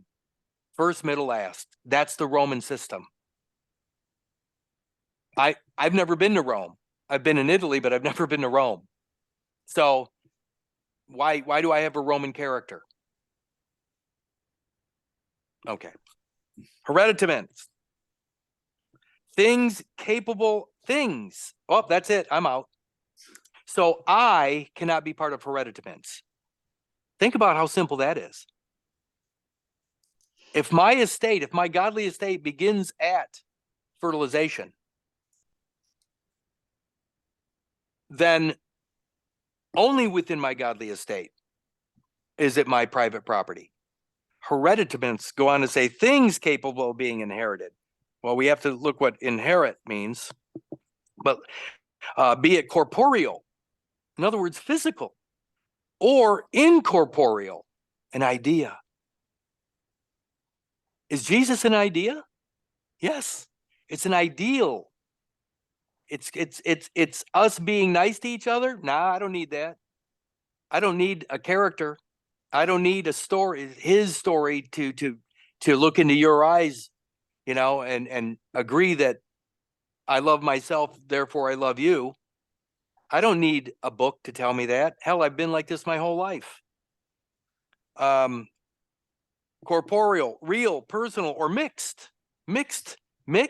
Does that sound like the placenta? The fetal, maternal, tertium quid composition of matter placenta? Sure does. And including not only lands and everything thereon. Oh, wait a minute. That sounded like Toby. Weren't we talking about a fief or a fee? Yeah. Doesn't that sound like a fee? But also heirlooms. Heirlooms. You know what a loom is? How about a strand? S-T-R-A-N-D. A fabric where things are stranded together or bound together through stranding. Like a wire or a cord. If my boat is stranded, think about the implantation process. When my conceptus plants into the uterine wall and part of me starts to branch or starts to, what do they call it? I'm thinking about roots. I start to root into a little bit of mom's uterine wall, and then mom comes back and strands or winds around those, my biology. We don't mix, but now I'm stranded. Mom and I are stranded together.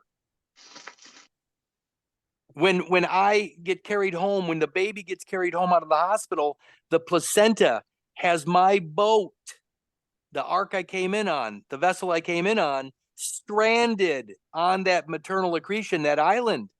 Now there's a boat on an island. Does that sound like a stranding? Yes. Guess what? That's an heirloom. The loom, the heirloom. And the other thing that, if you look up heirloom in Wikipedia, they also talk about the sailor's talisman, known as a caul, C-A-U-L. That's the fetal biology that sometimes is found over the baby's head when he's born. Why did sailors want that material? Because they figured that if a baby comes out with this helmet, this membranous helmet over his head, and he's got this water inside the helmet, then it's like the baby can breathe underwater. Well, what sailor doesn't want the ability to breathe underwater? So they started selling the cauls, C-A-U-L, which is, again, the baby's fetal biology. They would sell these cauls sailors, merchant marines or otherwise, as good luck charms. Charming. It's a charm. So the caul is an heirloom, but so is the rest of the baby's biology. It's an heirloom. It's a good luck charm. It says heirlooms and certain furniture. We already discussed furniture, which by custom, it's a custom cut, custom tailored. In the movie, The Kingsman, remember that it all begins at the tailor to make him suitable as one of the Kingsmen. Yeah, it's a great film, that. And remember when they're going down, deep into the ground in the elevator, and he's telling him the story. What was the story? Well, a bunch of the British wealthy, or they were afraid that the wealth of the Brits was going to be taken, extracted. So they did what? They created this type of agency to retain the wealth of England. Agency, and it's the suit. And that's what they did, is they created this heirloom. By the way, heirlooms cannot leave the estate. If you, again, look up heirloom, and it'll say heirlooms are not allowed to leave the estate. What estate is that? The earth. Mother Earth. So the maternal part of the placenta, Mother Earth or mom, is part of the earth. You can't take away the boat or the vessel that's stranded on Mother Earth because it's part of an heirloom, and heirlooms stay with the estate. You can't sell them. You can't take them away from the estate. They stay where they're at. But yeah, I heard Nita say by custom. It's a custom cut. It's a tailored uniform. Uniform Commercial Code. The UCC is the tailored uniform to make you suitable. And of course, what is it? When you talk about the court itself, the court is what? The person, here's my biology, and suit of the sovereign. That's the court. The court is the person and suit of the sovereign. It's a custom tailored suit. And what is that? What is the custom tailored suit made of? It says it's the regal retinue. It's the regal retinue wherever the sovereign may sojourn.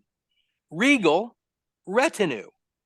Well, retinue is a jumble or an acronym. Not an acronym. What is it? Anagram? Anagram for uterine. So the regal uterine property is the fetal maternal afterbirth, the placenta. That's the regal retinue wherever the sovereign may sojourn, meaning wherever the sovereign's located in the world, that regal retinue identifies him as the court. As long as all of you are in one place at one moment, that's the person and suit of the sovereign. That's the court. And the court includes, by the way, it includes the maternal part of the afterbirth. It's not your biology, but you have a right of way over it. So when you, in your wholeness, recognize your godly estate, but you understand your right of way over the motherland, the maternal accretion, that's the court. That's the court. Can you claim all that? Indirectly, by telling the truth. Fertilization of last breath, all present and accounted for. Guess what? By me knowing my godly origins, fertilization, that includes the first 6 days, and then on the 7th day, God rests, Genesis 2:2. Where does God rest? He rests in the uterine wall. Wait a minute. All my godly estate's now resting in the uterine wall? Yes. And from that moment, the next 64 days or whatever, I'm in the wall of the uterus, and then all of a sudden, Humpty Dumpty comes off, or Humpty comes off the wall. Still attached to the umbilical cord until they clamp and cut it. Now a piece of me is still inside mother, and the baby, the rest of me is outside mother. But it looks like I'm in two places now, which is not true unless I accept the birthday. If I accept the birthday, now there's a duality that I've adopted. And it's my adoption, which is my confession, and my confession, the word to confess or whatever is to pray or to plead, but also remember that a conviction is nothing more than a strong belief. So as long as I keep convicting myself through a strong belief in a birth certificated character, it's a form of confession. And now what? I'm a broken man. I come from a broken home, and somebody needs to put me back together. And that's the Bar Association. They're acting as that middleman to put me back with God, because I've become a disgrace. Sorry, that was long-winded. Let me keep going on hereditaments. It says, by custom, may descend to the heir together with the land. The heir is me, the baby, and what's the land? Nita? The uterine wall. Yeah, the accretion. It says things which may be directly inherited as contrasted with things which go to the personal representative of a deceased. Look at that. They're even saying that there's a difference between agency or the representative of a deceased and hereditaments. It says it right here. Things which may be directly inherited, directly, not circuitous, not through anybody else, not through agency, not through the bar. It says things which may be directly inherited as contrasted with things which go to the personal representative of a deceased. Hey, listen, there's no decedent for me. If there's no decedent, there's no representative. I'm directly linked to God. That's the inheritable position, as contrasted with things which go to the personal representative of a deceased. Next, it says at common law, corporeal hereditaments were physical objects comprehended under the term land and were said to lie in livery, while incorporeal hereditaments existed only in contemplation of law, were said to lie in grant and were affiliated with chattel interests. So look what they're doing. I mean, when the question was something about how difficult it is to nail the word hereditament down. But you can't nail it down if you're claiming the birth certificated character, because the birth certificated character, it says as contrasted with things which go to the personal representatives of a deceased. The deceased is the birth certificated person. You're not entitled to the hereditaments. You're in contrast by claiming the birth certificated decedent estate. Corporeal hereditaments, next paragraph down, substantial permanent objects which may be inherited. The term land will include all such. Corporeal. That land is the maternal part of the placenta, which is part of the regal retinue, which makes you the court, because the court and the sovereign are one and the same thing. You cannot be sovereign without going all the way back to fertilization. Remember, in the womb, you were created in the womb at an act of God called fertilization. Tell me what jurisdiction that was in. Toby? The fertilization. Nature. Yeah, Nature. No, there was no jurisdiction. It was foreign. You're in the womb. You're foreign to all fictions, aren't you? Foreign to all fictions. You're So foreign to all fictions. Yeah, which is why when they say they give you a place of birth, isn't it? Like you of England or whatever, you're not. You're born. You're Your universal. origin is fertilization. Yeah, but it's what we're trying to say, the You're- of the world. There's no, they can't put a mark or a place. oh, you can't. You mean a brand or a label or? Yeah, do you know what they say of like of United States of America or Great Britain, or like the boundaries, the count, like Right. Well, there aren't any no, because you're foreign. That's why you bought the book Stranger in a Strange Land, because what'll happen is when you realize that you're not of the public, you're in the public. When I go out past my gate, and walking down my street, I'm in the public. I'm not of the public. But if I adopt the share, the stock share character, now I have labeled myself of the public. A piece of me is now of the public, subject to public law, subject to public policy. Public policy is the insurance policy. and The civil, Santa Claus. and civil, That's the Santa Claus. yeah, and civil law, and part of Yeah, and of course that's civil. The Civilization. Gregorian calendar is the civil calendar. Again, let's go one last thing here. It says incorporeal hereditaments, anything the subject of property which is inheritable and not tangible or visible, a right issuing out of a thing corporate, whether real or personal, or concerning, and here it is, or concerning or annexed to, or exercisable within the same, a right growing out of. Does that sound like a graft? Yeah. Something grafted to something else? A right growing out of, or concerning, or annexed to a corporeal thing, but not the substance of the thing itself. That's a graft. But not the substance of the thing itself.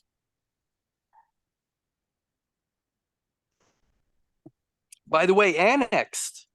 If you look at a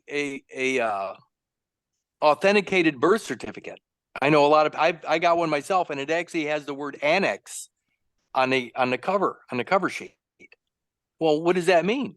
Well, in Haslam versus Lockwood, when the horse-drawn carriage was going on the public road through the borough, when the horses pooped onto the public road, Haslam versus Lockwood, 1871, the poop fell to the ground, just like when they clamp and cut your biology, and it figuratively falls to the ground.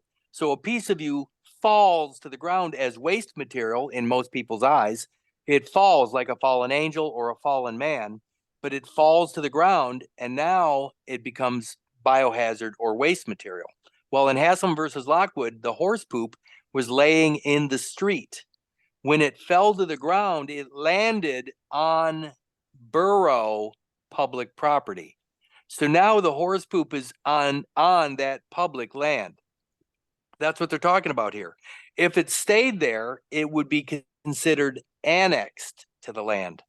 When my biology falls to the hospital, or falls to the county, or falls to the state, or falls to the United States, or falls to the Americas, they're saying my biology is annexed to that fictional jurisdiction.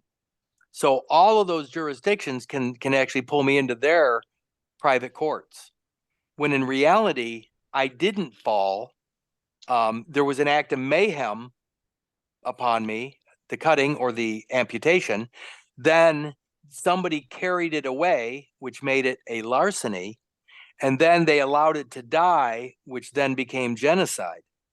So if somebody wants to force their claim upon that property, your biology, then you have three things that could be brought up, and that would be mayhem, larceny, Genocide. and genocide. Yeah. But if you know the truth of the matter, all the way back to fertilization, and the same things occur, but you're still using that biology today and you're living, then you can forgive all that nonsense and still be whole, because you're basically still using the biology that was created with the first cell, the zygote. And if you're still using it today, then all of their efforts to destroy you have failed. And the neat thing about it is that the living man, remember that in the Sedeke Vayak 1666, it says when a man proves life, he's revested with his title, and he's what? All his property, all the value plus interest is due. But most people don't understand that you can't prove life on paper. You don't prove life on paper. There is no life on paper. Paper's an XY axis. It's devoid of breath. It's devoid of spirit. So all paper is spiritually bankrupt. So the birth certificated person is spiritually bankrupt. But what about you, Toby?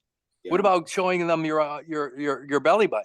What about attaching that belly button to the legitimacy of your the fertilization event?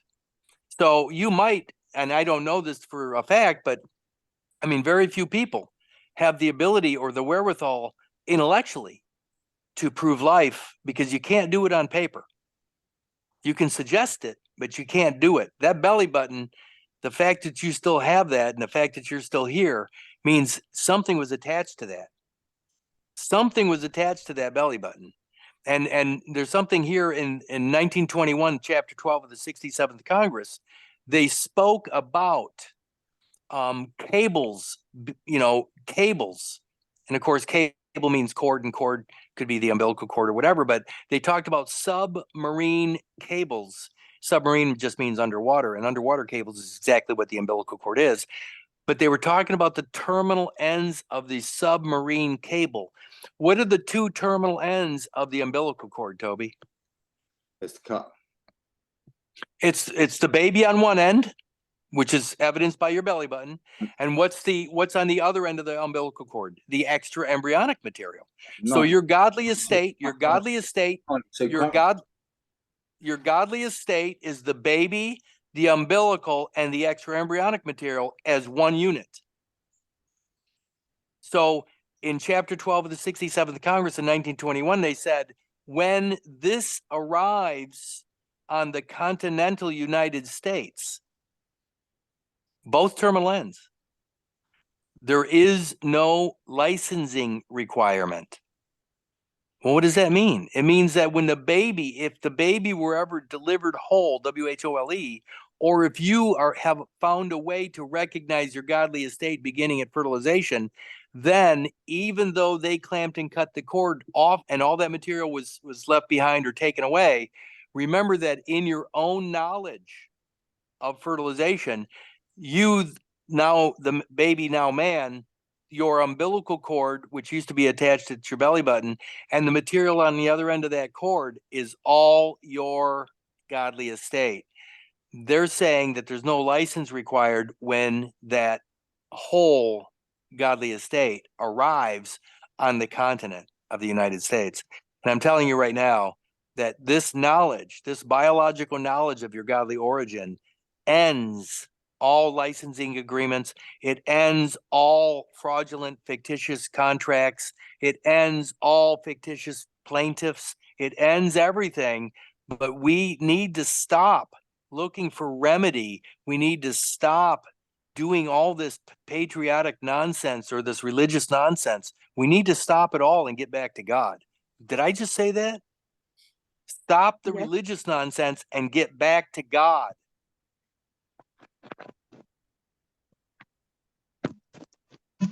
Wow. Today is Sunday, right? Yeah. Okay, well, you're hearing some of the sermon apparently.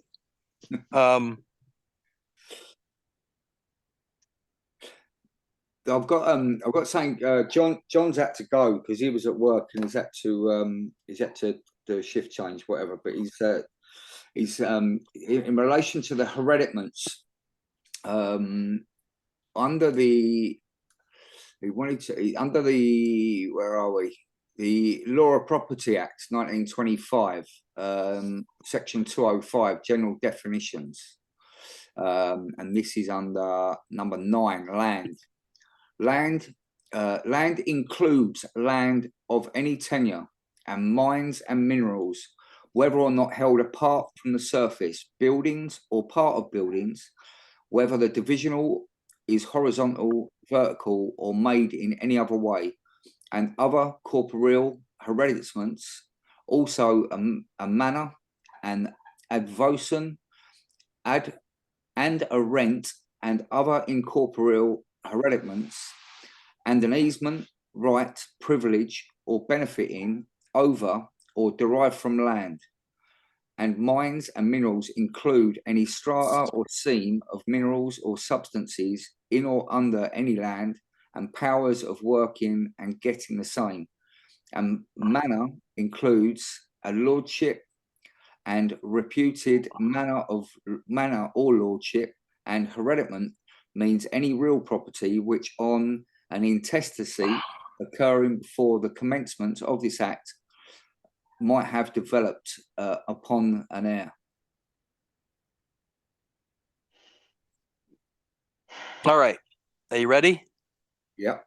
You read a lot, didn't you? Yeah. Yes. What were the first two words that you read? Land includes land. No, that's not, no, that wasn't the first two. Law of Property Act 1920. No. When you started to read the definition, what were the first two words that you said? I'm not looking at it, so it's hard for me to. Did you say general definitions? Sorry, yes, yeah, general definitions, yeah, 205. Does it say general definitions? It says 205 general definitions. In this, Okay, well, right there. Everything after the word general applies to general. Right. So all definitions are for the general, not for the specific. General definitions are for the public. General definitions are for the community, the communal property. They're not for the man. I see. Yes. Look what it says here. I went to general. As soon as I heard you say general definitions, I almost stopped listening. No offense, but I know that they don't apply to me. Yeah. The moment I hear or see anything general, if somebody says, well, in general, done, I'm out. Because general doesn't apply to me. What they've done is they've pooled the DNA, a public pool. I call it a cesspool. What they did is they took a piece of you and they threw it in the pool. They threw it in a public pool. And then general definitions apply to the general population. That's the public pool. Well, in the movie Minority Report, it's a great movie, by the way, and I suggest everybody watch it. But the guy's son, he ended up being an addict, some drug. I mean, he was a cop, but he had a drug problem, and he had a drug problem because he lost his son. But if anybody's seen the movie, where did he lose his son? In the public pool. He took his son to a swimming pool, and his son disappeared in the public pool, which is what we all do. The birth certificated person, all of us, remember, they threw the babies out with the baptismal waters. We all got lost in the baptismal waters. The living, breathing, supreme beings all disappeared in the baptismal waters, the public pool. So that's what happened in that movie, where he never saw his son again. He didn't ever know what happened to him, but he was swimming in the public pool, and then he never saw him again. That's us. We get lost in the public pool, the commercial waters of the public pool. But look what the definition of general is: involving, applicable, or affecting the whole. They're not talking about me, because I'm specific. I'm individual. They're talking about the whole what?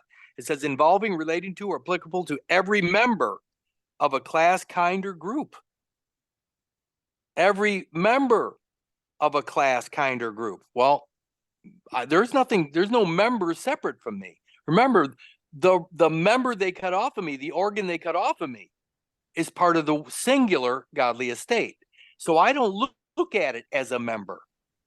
It's not a member of anything else. It's part of my godly estate. It's part of my kingdom. It's not a member of anything else.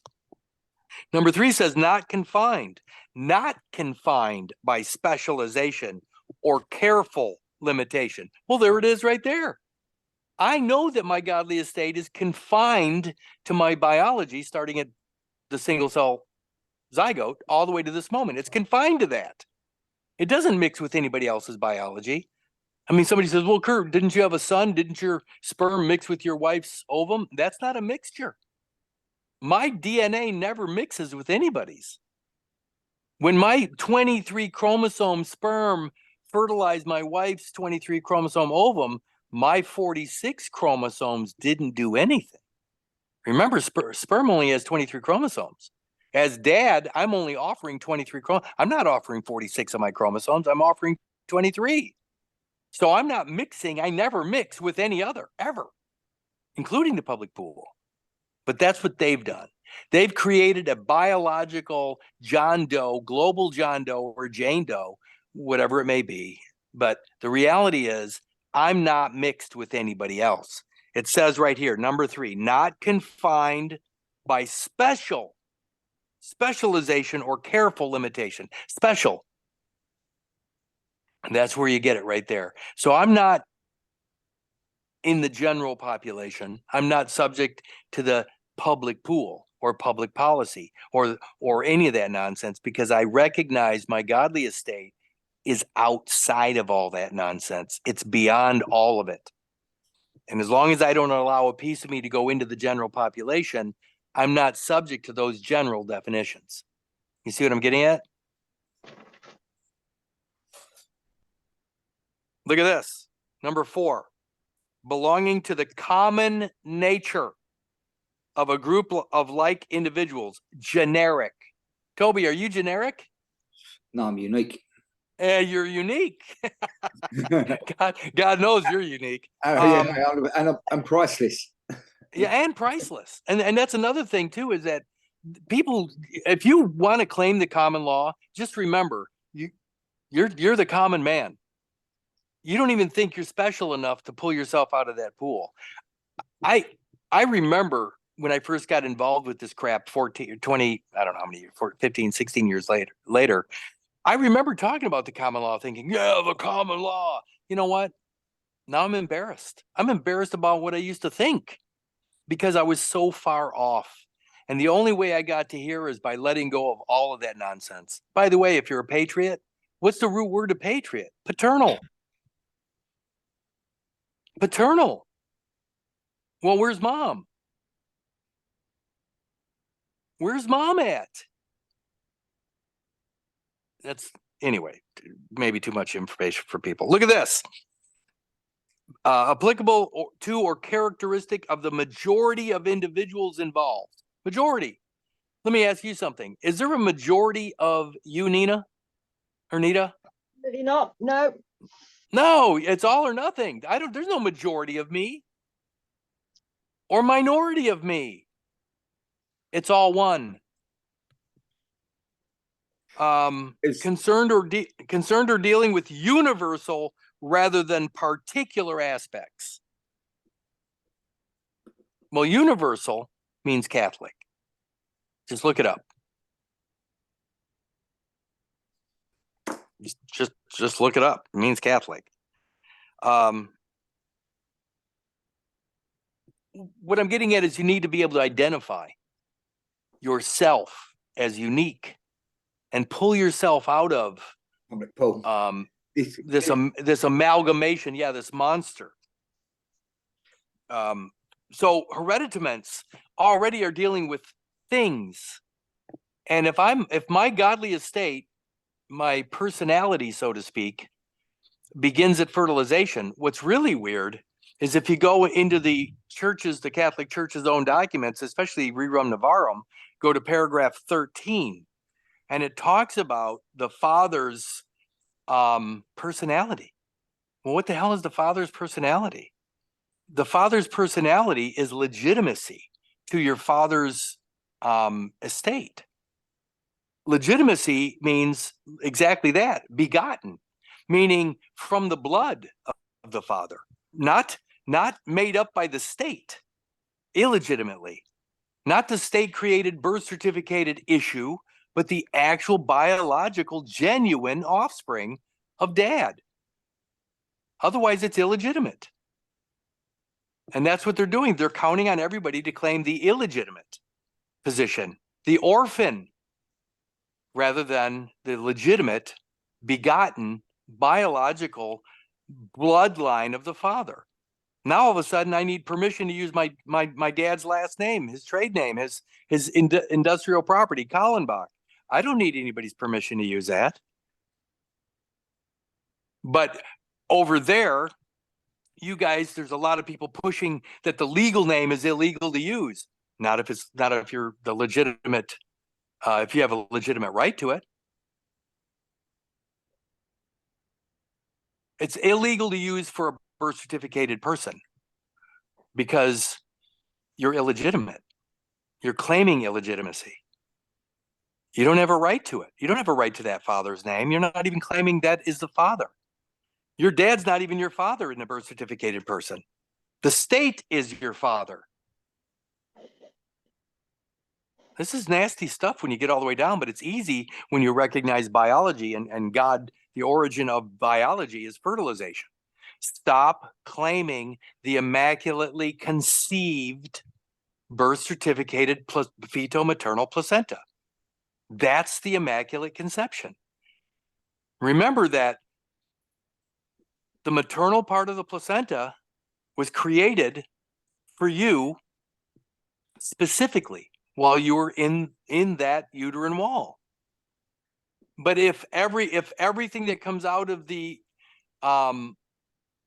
vagina at birth is considered born alive, everything. Well, look at the definition of born alive, and this will be the last thing I do about this stuff. Born alive. Look what born alive says. We'll cover this, and then I got to get off my headset and plug in. But born alive is the most important. That was the first definition that got me thinking, holy cow, they're not even talking about the baby. Born alive. This is page 167. Born alive, being the product of conception after the complete expel. Oh, done. There's still another inch of definition here. It says being the product of conception. Born alive is the product of conception. It's not the product of fertilization. Fertilization is the baby. Conception, the only thing conceived, the only thing created at conception. Remember, you already exist. You are floating down the waters and you already exist through fertilization, creation, the act of God. But what is created at conception? What is the immaculate conception? Remember, immaculate means there's no father. What is the thing conceived at conception? The only thing conceived is the maternal part of the uterine wall, which is the accretion itself. That's 100% made by mom. So the accretion, the Virgin Mary, the immaculate conception has no father because it was made entirely by mom. It's her uterine wall. But it says here at Born Alive that each product of such birth is considered live-born and fully recognized as a human person. So everything that comes out in that birthing process is considered a human person, including the afterbirth, including the immaculately conceived accretion, maternal wall accretion. It's considered a uterine sister. Came out of the same womb, but didn't have the same father. So you got this uterine sister accretion that is created without your dad. It was created by mom alone. That's the immaculate conception. That's the Virgin Mary. And that's what's born alive, because that's the thing that is the product of conception. And that ultimately is what they're fighting over, that land.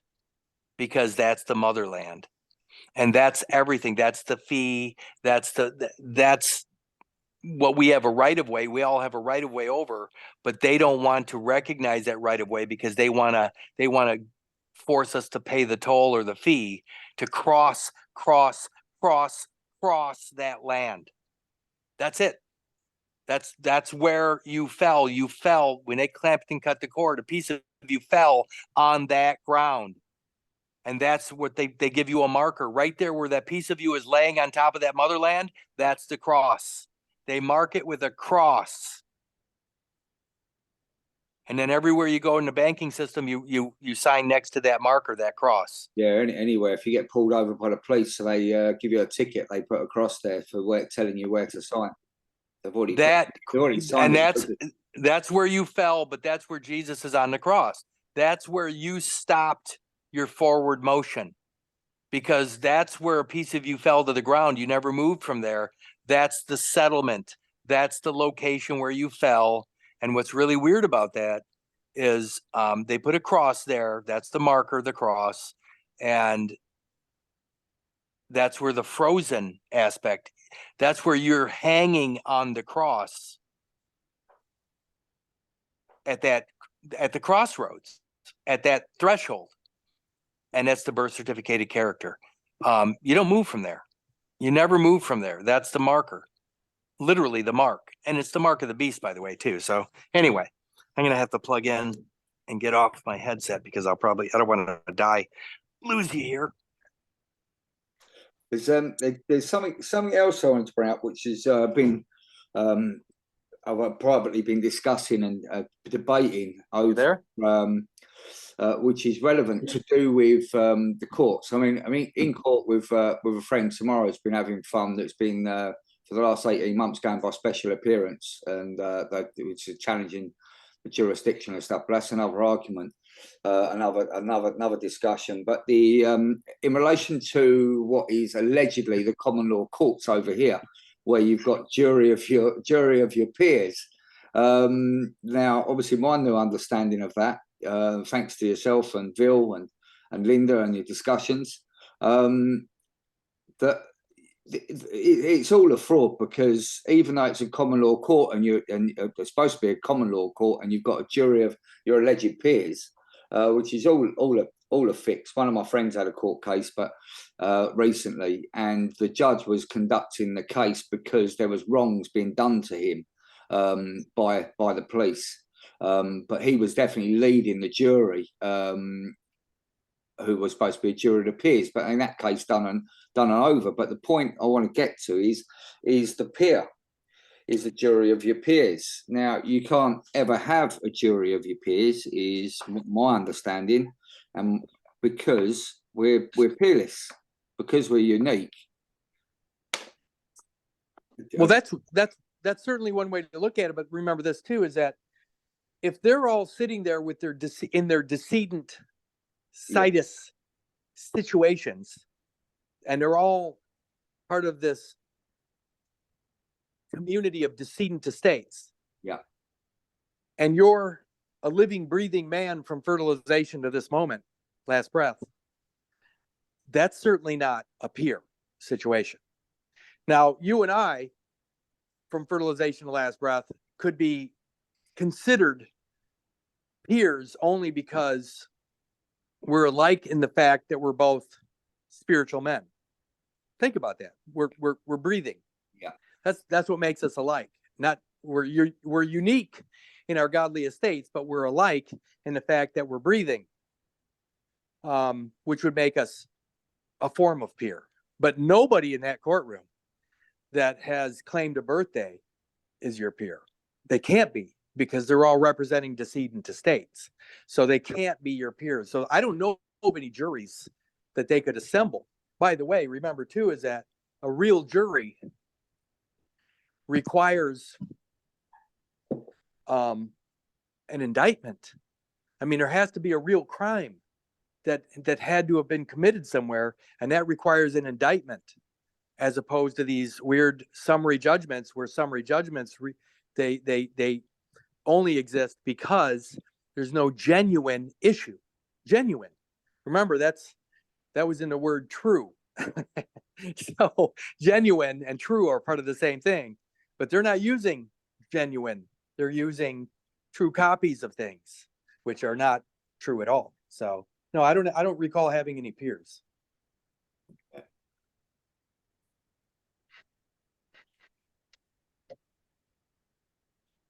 Yeah, that's yeah. There's been a bit of a debate, but then if you go into the system, into the world, then it's all decedent estate because they can't see the living man unless you've established your position prior to that.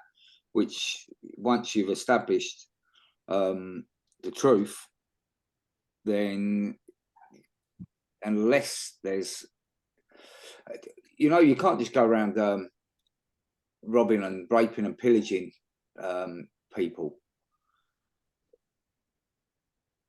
But Well, that's trespassing. yeah. Thank you. We need to stay with that idea because there is no trespass in the public. Think about that. If all of your stuff is community property, how can there be a trespass? How about privacy, a right to privacy? If your character is part of the public, can you even presume a right to privacy? No, which is why they're putting all the cameras and stuff up everywhere. Because there are no living private supreme beings, because everybody's still subjecting themselves to the fictional public character.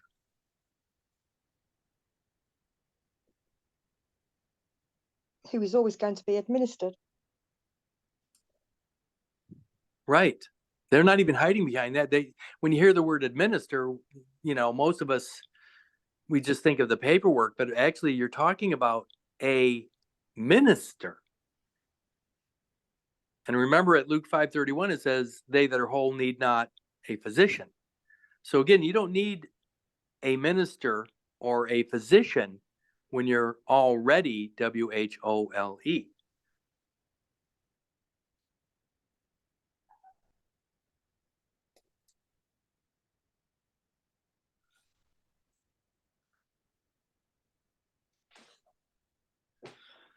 Yeah, it's mind blowing. It's a massive transition, isn't it, to go from to being a conformative slave in their system to them.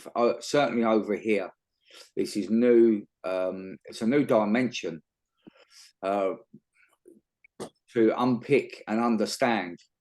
Certainly in the UK, I believe for the majority. Even myself included, I'm not above that because it's just blowing my mind because you're still unlearning everything that you thought was true after you'd started unlearning and started learning what the system is, and now it's just unpicked it all. It's literally taking it back to the beginning, which is obviously where the deception start with deceit. What is that? I'm trying to think of that Latin phrase. Antebellum. What is it? Before the war. Status quo antebellum. Status quo antebellum. In other words, the war is the cut. Just look up the definition of war, and it talks about a competition over a particular matter. The particular matter is created by the separation or the cut itself. So there's a piece of you that is separate, and everybody's fighting over that piece. Well, that's the war. Well, status quo antebellum means going back to things prior to the war, which means prior to the cut. So you get in front of the cut, status quo antebellum, and there is no war. Now, the beautiful thing about being a pacifist is you've already identified yourself as somebody that is not interested in violence, or actually against all violence, which includes that act of mayhem or the cutting of the cord itself. That's a violent act. But anyway, so status quo antebellum puts you in front. Are you still there? Yeah. Sorry, I had to plug in again. Status quo antebellum means that you're getting in front of the cut. Now, you can't physically get in front of the cut, but you can through knowledge. Knowledge of your godly origin is in front of the cut. So knowing about the cut, knowing about the war, and knowing that the cut creates the war, you can actually become peaceable. You can peaceably assemble yourself with this knowledge from fertilization of last breath is a form of peaceable assembly.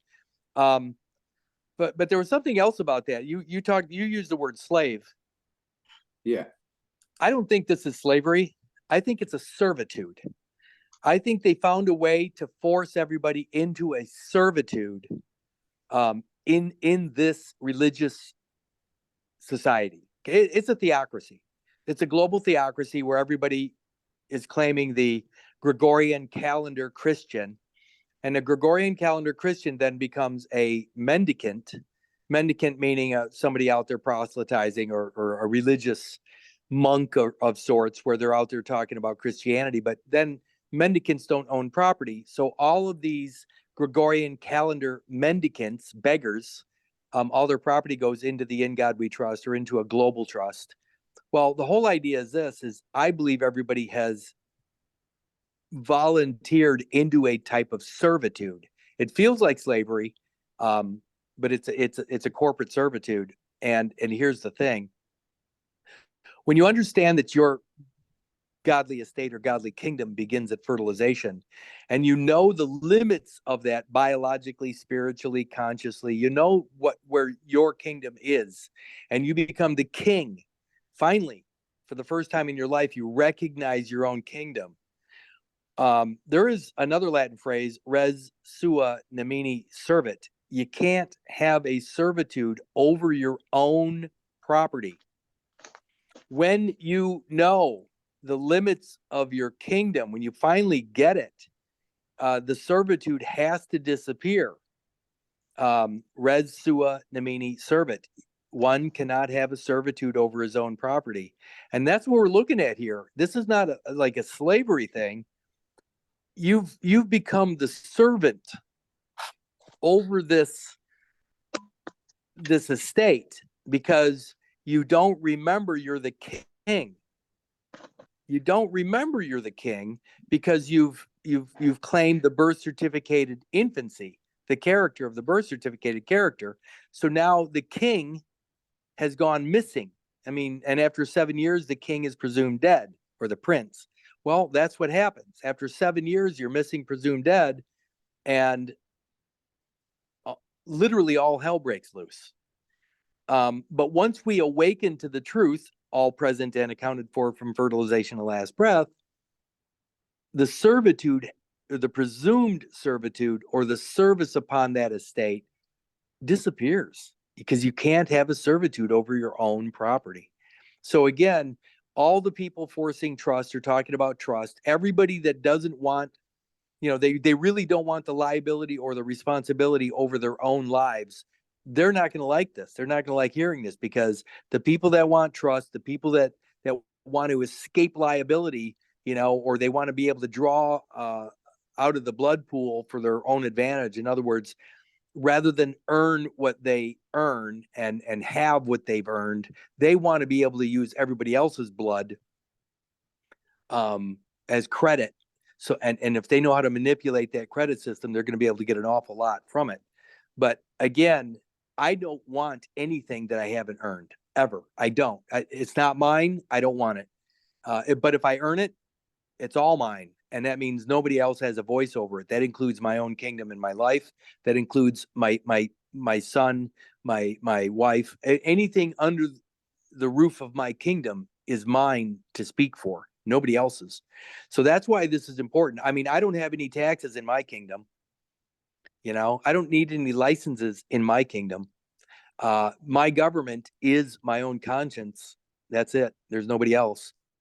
And everything that is not within my kingdom, any attachments or acts upon this godly kingdom, are a trespass. It's that simple.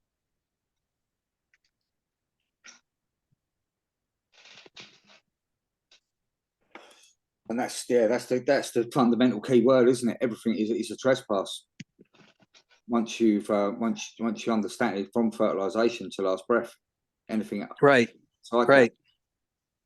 But that's the key. Yeah. The key is to know the truth and to stand your ground.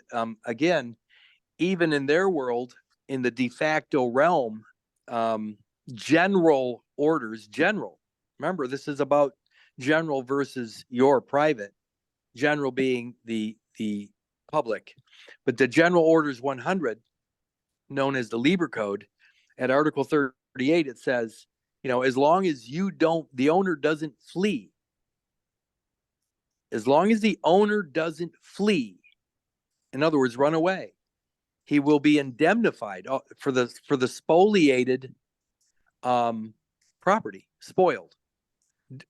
In other words, the property cut off of you, you will be indemnified, which is indemnity, which is immunity.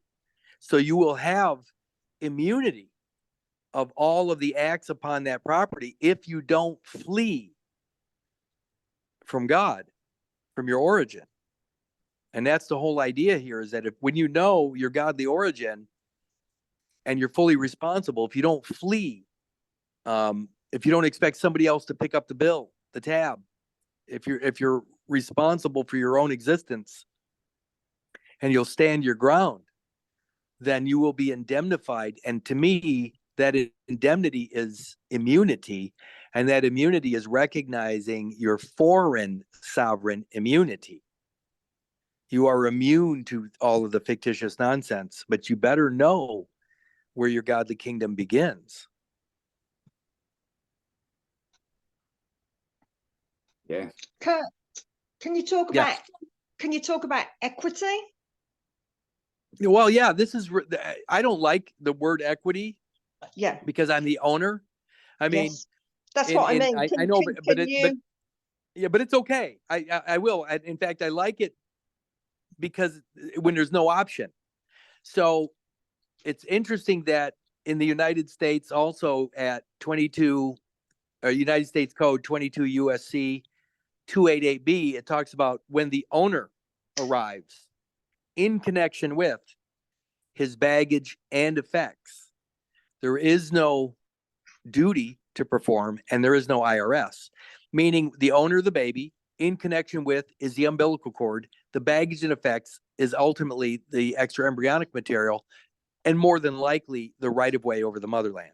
So when you know the wholeness of your godly estate, there's no duty to perform and there's no IRS, no taxes. That's because it's private. Now, here's what's interesting about equity. When they clamp and cut the cord, they take my baggage and effects and they put them on deposit. Now, if I don't remember my godly origin and I leave those baggage and effects to be found or discovered at a later date, they're not mine anymore. It's like I've lost them. Well, if I know my godly origin and I know the piece that was cut off of me exists, then that piece that was cut off of me becomes equity in the system.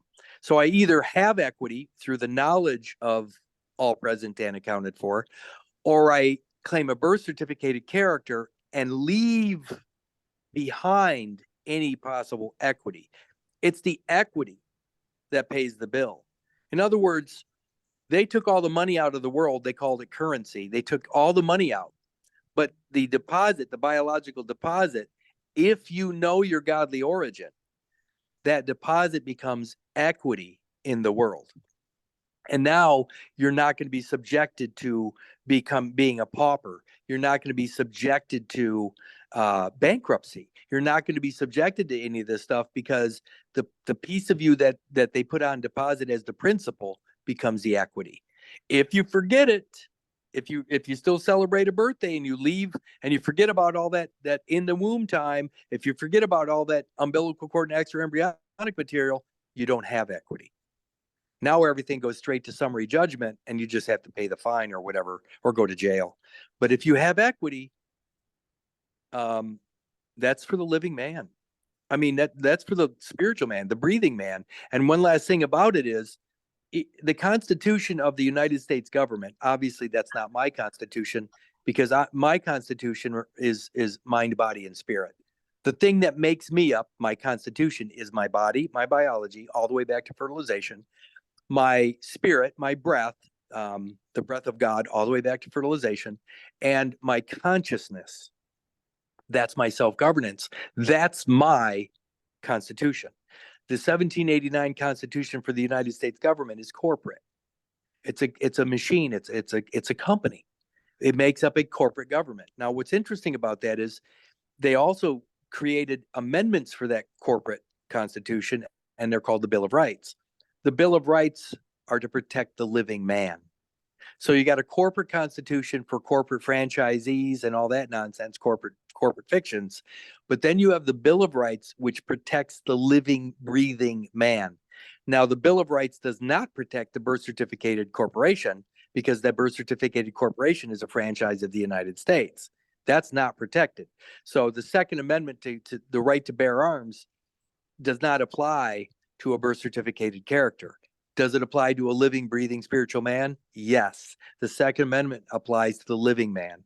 How about the Fourth Amendment? How about the Fifth Amendment? Yep, all that stuff applies to the living man, but it does not apply to the birth certificated persons. So again, the equity is the deposit, the principal deposit with your knowledge.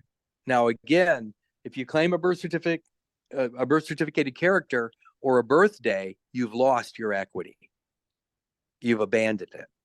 If you stand your ground, all present and accounted for, from fertilization to last breath, then you have equity, and the courts have to recognize that equity, and they'll probably just throw out the case, because there's no ground for a cause of action. There's no ground because you have it. If you have the ground, they don't. Put it that way. If you have the ground, you have the equity. If you have the equity, you have the ground. And if you have the ground, they have no grounds for a cause of action. No cause of action, no court case. It's that simple. So equity removes you from the fiction. Remember, the Bible says,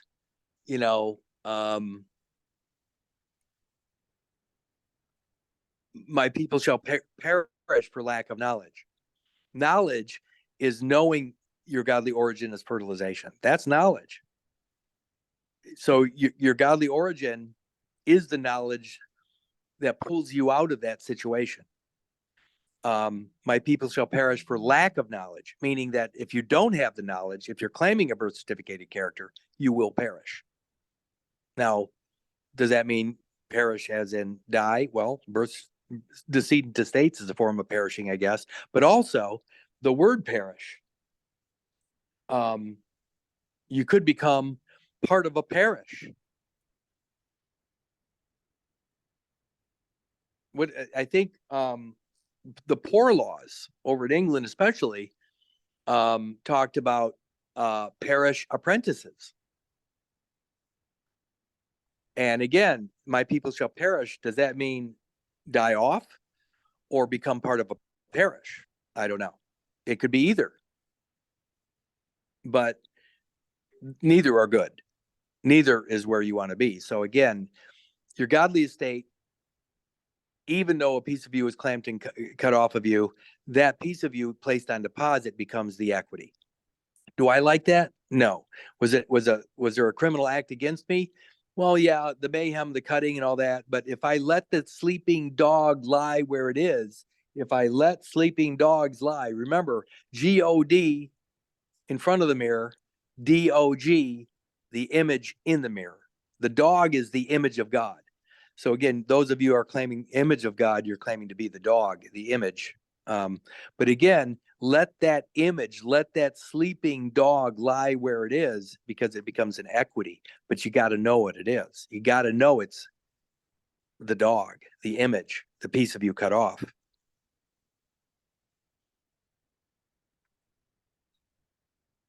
Does that make sense? Yeah, perfect. Okay. I like. There's one. Go on. I always see Toby, you walking around with Ted, or your dog, Yeah. I should say. What's really funny about that is I talk about keeping your dog on a leash. What I mean by that is that if my biology is the animal, if my biology is the animal, and this animal desires the neighbor's wife, Right. think about that. If my animal, my body desires the neighbor's wife, it's a form of coveting. What's weird about that though is as long as consciously I either get rid of that thought or I keep this dog from acting upon it. Yeah. I call that having my dog on a leash. The leash is my consciousness. I'm governing, I'm self-governing. I've disciplined this dog through my consciousness. So my consciousness stops the dog from doing what dogs do. Yeah. That's keeping your dog on a leash. Yeah. Which I had to do earlier on, funny enough. I popped over to this place down near us. It's like a trust place, and they've got loads of deers roaming about. And I'm very fond of the place. It's a beautiful part of the country. And Ted's never on a lead with me. He's a free spirit. But he's very well trained. He won't go down the road or anything like that. I can walk and down the path, and he won't run out in the road or anything. But today, I've found out that the recall of him, when he gets a desire to chase after deer when he's not on a lead, he's not so great. I was screaming and shouting at him, and to get him back, and I had to put him back on the leash. Well, what's funny about what they've done in this world is they're looking at your body, every body, as a wild animal. That's and as long as you got it under control, nothing will ever happen to you. Now, the problem is they're still trying to collect taxes. They're still doing all this stuff. When they can't do that, when your godly estate's in play as one, and that's just the way it's going to work. They need to retool their system, their world. But let me tell you how beautiful it would be. And again, but Kurt, what are they going to do without taxes? Taxes is the word. I mean, do I mind paying for nice roads that get me from here across the country? No, I don't mind paying at all. If it's a use tax or something that I absolutely positively, if I'm using those roads, I have no problem paying a use tax or a toll or whatever words you want to use. Do I want to pay for marinas for boats that I don't have a boat for? No, or a slip for a boat that I don't have a boat for? No, I don't want to pay anything that is not of my existence. And I shouldn't have to. Do I have to pay for all the Thanksgiving turkeys down the road for all the families that choose not to work because they found a way around the system? No, I don't want to pay for any of their food. Do me and my wife give away an awful lot on our own without being instructed or forced to? Yes, we do. So again, the world I choose to live in would be there would be so much more developed and produced because all of the producers of the world, the dreamers, would actually not be bound by these ridiculous corporate rule books. We would be free to invent all kinds of stuff. The world would be amazing. It just wouldn't be under the control of the bankers or whoever's controlling it now. That's the problem. They don't want to give up control. But again, we would live in a much better world if we didn't, if we followed nature, our own natures, than this ridiculous, civilized. It's not civilized. It's greed, isn't it? Greed's taken over. It's 100% greed or struggle for control. I don't even know. I mean, greed could be for power too. Yeah. So yeah, that's probably the right word. But I mean, I don't know. It's just horrible to look around and see how nasty everybody treats each other. That doesn't exist in my world. I know I get ballistic sometimes, but most of the time it's just because people want to put words in my mouth. And that's a trespass. Yeah, talking about, there was I don't know if you managed to get time to look at that link. There's a village area in the UK where they've kicked the council out and they're actually managing it themselves. They've decided that they want a nice area and they've been organising picking up litter, getting the roads sorted, and it's come at a fraction of the cost of what the council that was in play, or the extortionate amount of money there was paying the council. It's worked out that the actual cost to do all the jobs that the council were charging or lining their own mates' pockets with was actually a fraction of it. So they're actually managing and running the community themselves, and it's starting to spread out. sort of actually just managing their own affairs amongst themselves, and it's sort of It's a going, responsibility. Yeah, that's people taking responsibility for their real community, not their artificial community. By the way, I think there's a couple towns over here somewhere that are doing that, and I think I posted something recently that this is the only way you got to get rid of the hierarchy. the municipal governments, the councils, all of that crap. Not only is it redundant, but I mean, we don't need any of that stuff. We don't need any of those people in those capacities. We don't need them, and they do a horrible job. All they do is siphon off monies, Yeah, and create more debt. Just govern ourselves. You don't need a government to govern everyone. We're all self-governing. We know, Keep your dog on a leash. we know right from wrong. We all know what's right and wrong. We all know that, Toby. We know what's right and what's wrong. And seriously, we just have to realize that when we stray or when we do something wrong, there's a real good chance some real nasty stuff is going to happen to us. Because remember that in my kingdom, I'm not going to tolerate, some of the stuff that we're stuck with now. I wouldn't tolerate it. Not even a little bit. And I'm a pacifist. Yeah. One thing I wanted to talk about, which I wanted to understand a bit more, this global conference, which you posted. You've had a brief sort of chat about it. You've touched on the subject. Can you tell us a bit more about that? What's planned? What's in the pipeline for that, and what's sort of entails and stuff? Because I think it's a great idea. Yeah, first of all, Debbie and I went up to the resort last week and looked at the resort. It's absolutely gorgeous. They have multiple rooms or conference rooms. It's a resort conference center. And I mean, I would love to do a live event and cover this.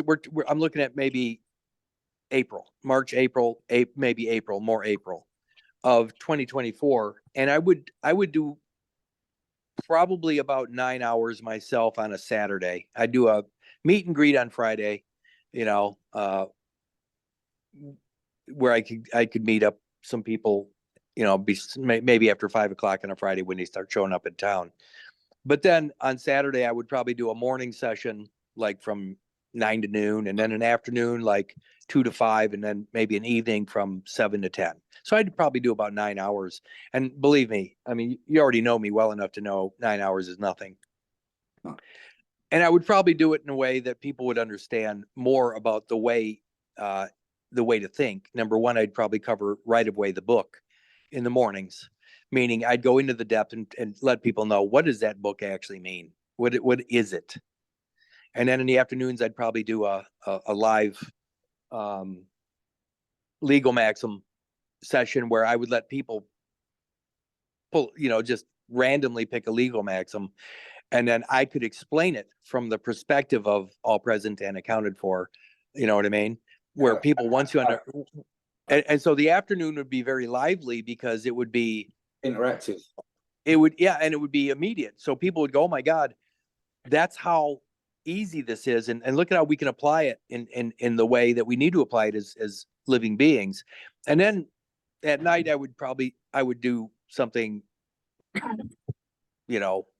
not so educational, maybe more, it would be educational because that's all I do, but it would be more entertaining and informative in a way that I could show things maybe with an overhead, a lot of examples, and I would just speak at night. So I mean, it would be an awful lot, but it would be well worth it. And I found a couple of rooms I like.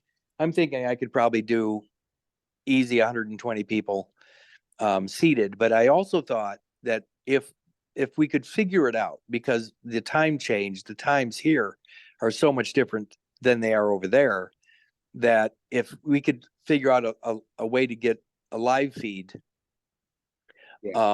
even to a single location, you know what I mean? If you guys wanted to do something like that, or we could do it individually. I don't know how I do it because there's a 6-hour difference between here and there. So, I mean, at 7 o'clock at night, you know, we're already looking at starting at 1 o'clock in the morning.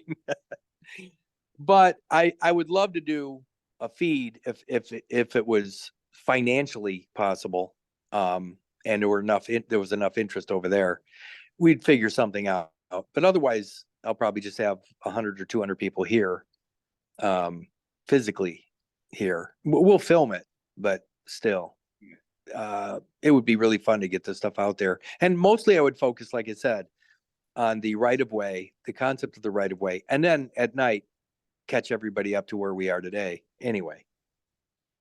Yeah, because obviously with the journey you've been on for like 15 years, there's and you consolidated it to the point of the simplicity of what it is today, and that one sentence, you know, from every unnatural attachment, real, presumed, or otherwise, upon my personal, I think under my genuine personal and private godly estate, at any point from fertilization to last breath is an unambiguous trespass. I mean, that's taken you all this time to get to that point, but that just nips it in the bud. But obviously, to break it down to what you can do is obviously sort the wheat from the chaff, and within the talk, I presume that you'll just be able to break it down in layman's terms to talk people through it in a comprehensive way, so there's no distortion and people can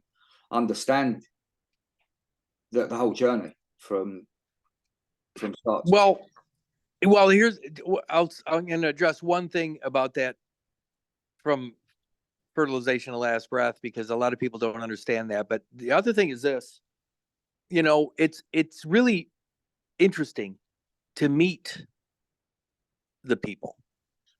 You know, I mean, I remember meeting people along the way, you know, and getting to know them over time. Like Jordan Maxwell's a case in point, where when you finally meet the guy, you go, oh, he's just a guy.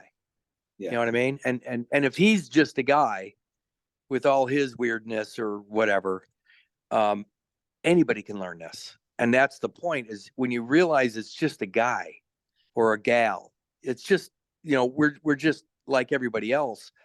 That's so important to see. It's just another one of me, you know, and it's important that people know that you exist and you're not some AI goofball out there just spewing information. This was it took a long time to get this simple. this simple. And by the way, let's do that real quick about all present and accounted for from fertilization to last breath. Fertilization is the event. It's the creative event, and it's an act of God, and acts of God are uninsurable. So think about that. The product of an act of God is uninsurable. Right. Well, there it is right there. Once you remove yourself from the ability to be insured, it's already game over. But all present and accounted for from fertilization to last breath. Well, what's your last breath? Well, right now, my last breath is always an inhale. It's always an inspiration. I'm always inspired. I'm always filled with the breath, because my last breath is an inhale. Inhale.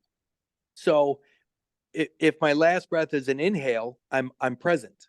I have presence, my own presence of mind, body, and spirit. What if my last breath is an exhale? Then it would be an expiration, and I would have expired. And when I expire, the body, the spirit leaves the body drops to the ground, and it no longer moves in the present. Now it becomes part of the past, because it's not here presently. There is no presence. There's no spiritual presence. So if my last breath is an inhale, I'm present. And if my last breath is an exhale, I'm not present. But either way, the last moment is always one of those two things. If the last moment is my presence, I'm still present. If the last moment is an expiration and I'm not present, now that moment is passed, and so have I. So people don't realize that when I say all present and accounted for from fertilization to last breath, It's all the way up to whatever this moment is. It's always the present until it's not. Well, as long as I'm breathing, inhaling, inspired, I'm present. And that's what people got to get, is that line, that presence keeps moving until it doesn't, which is your whole life. It's your whole life, all the way up until your last exhale, your last breath out. So that's why I said it that way, because I don't want any moment to be excluded from my timeline, all the way up until the last moment the spirit leaves the body. Because only when the spirit leaves the body, if you're going to be judged, if judgment is real, if you're going to be judged, you're going to be judged at the end of your life when it's over. Because then they're going to take all the positives and all the negatives, all the good with all the bad. And then there's a ledger there that says whatever it says, if that's true. But you wouldn't be judged until you're gone, until you're dead. And that's the way the system was designed. You're not supposed to be judged until you're dead, which is why they created a decedent estate. So you could be judged right now, every day, because now there's a decedent estate, so people can be judged all the time. This is a catch and release system, to where they're just fishing. They're fishers of men. They said it themselves. Yeah, I think I've read that. I think that was written in one of the last episodes, and I was scrolling down and I was like, yeah, that's exactly the catch and release. That's exactly what it is, whether it be a solicitor, whether it be a barrister, whether it be a policeman, whether it be a traffic, whatever it is, the council, it is. They're just capturing you, emptying your pockets and then letting you go again. Right. It's their source of energy. Yeah. We are the fossil fuel.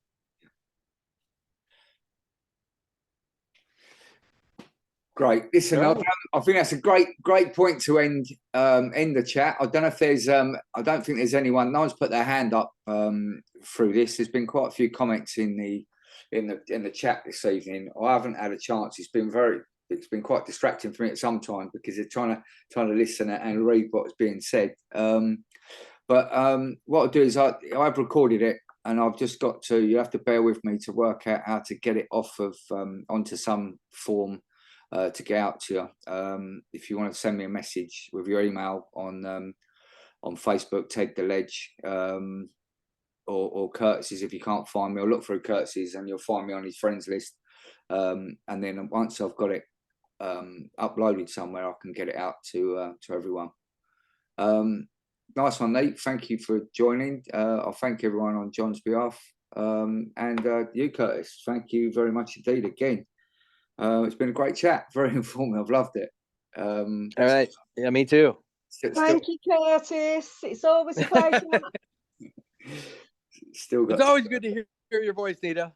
It's always a pleasure. Even after all these years, it's still a pleasure to hear you speak.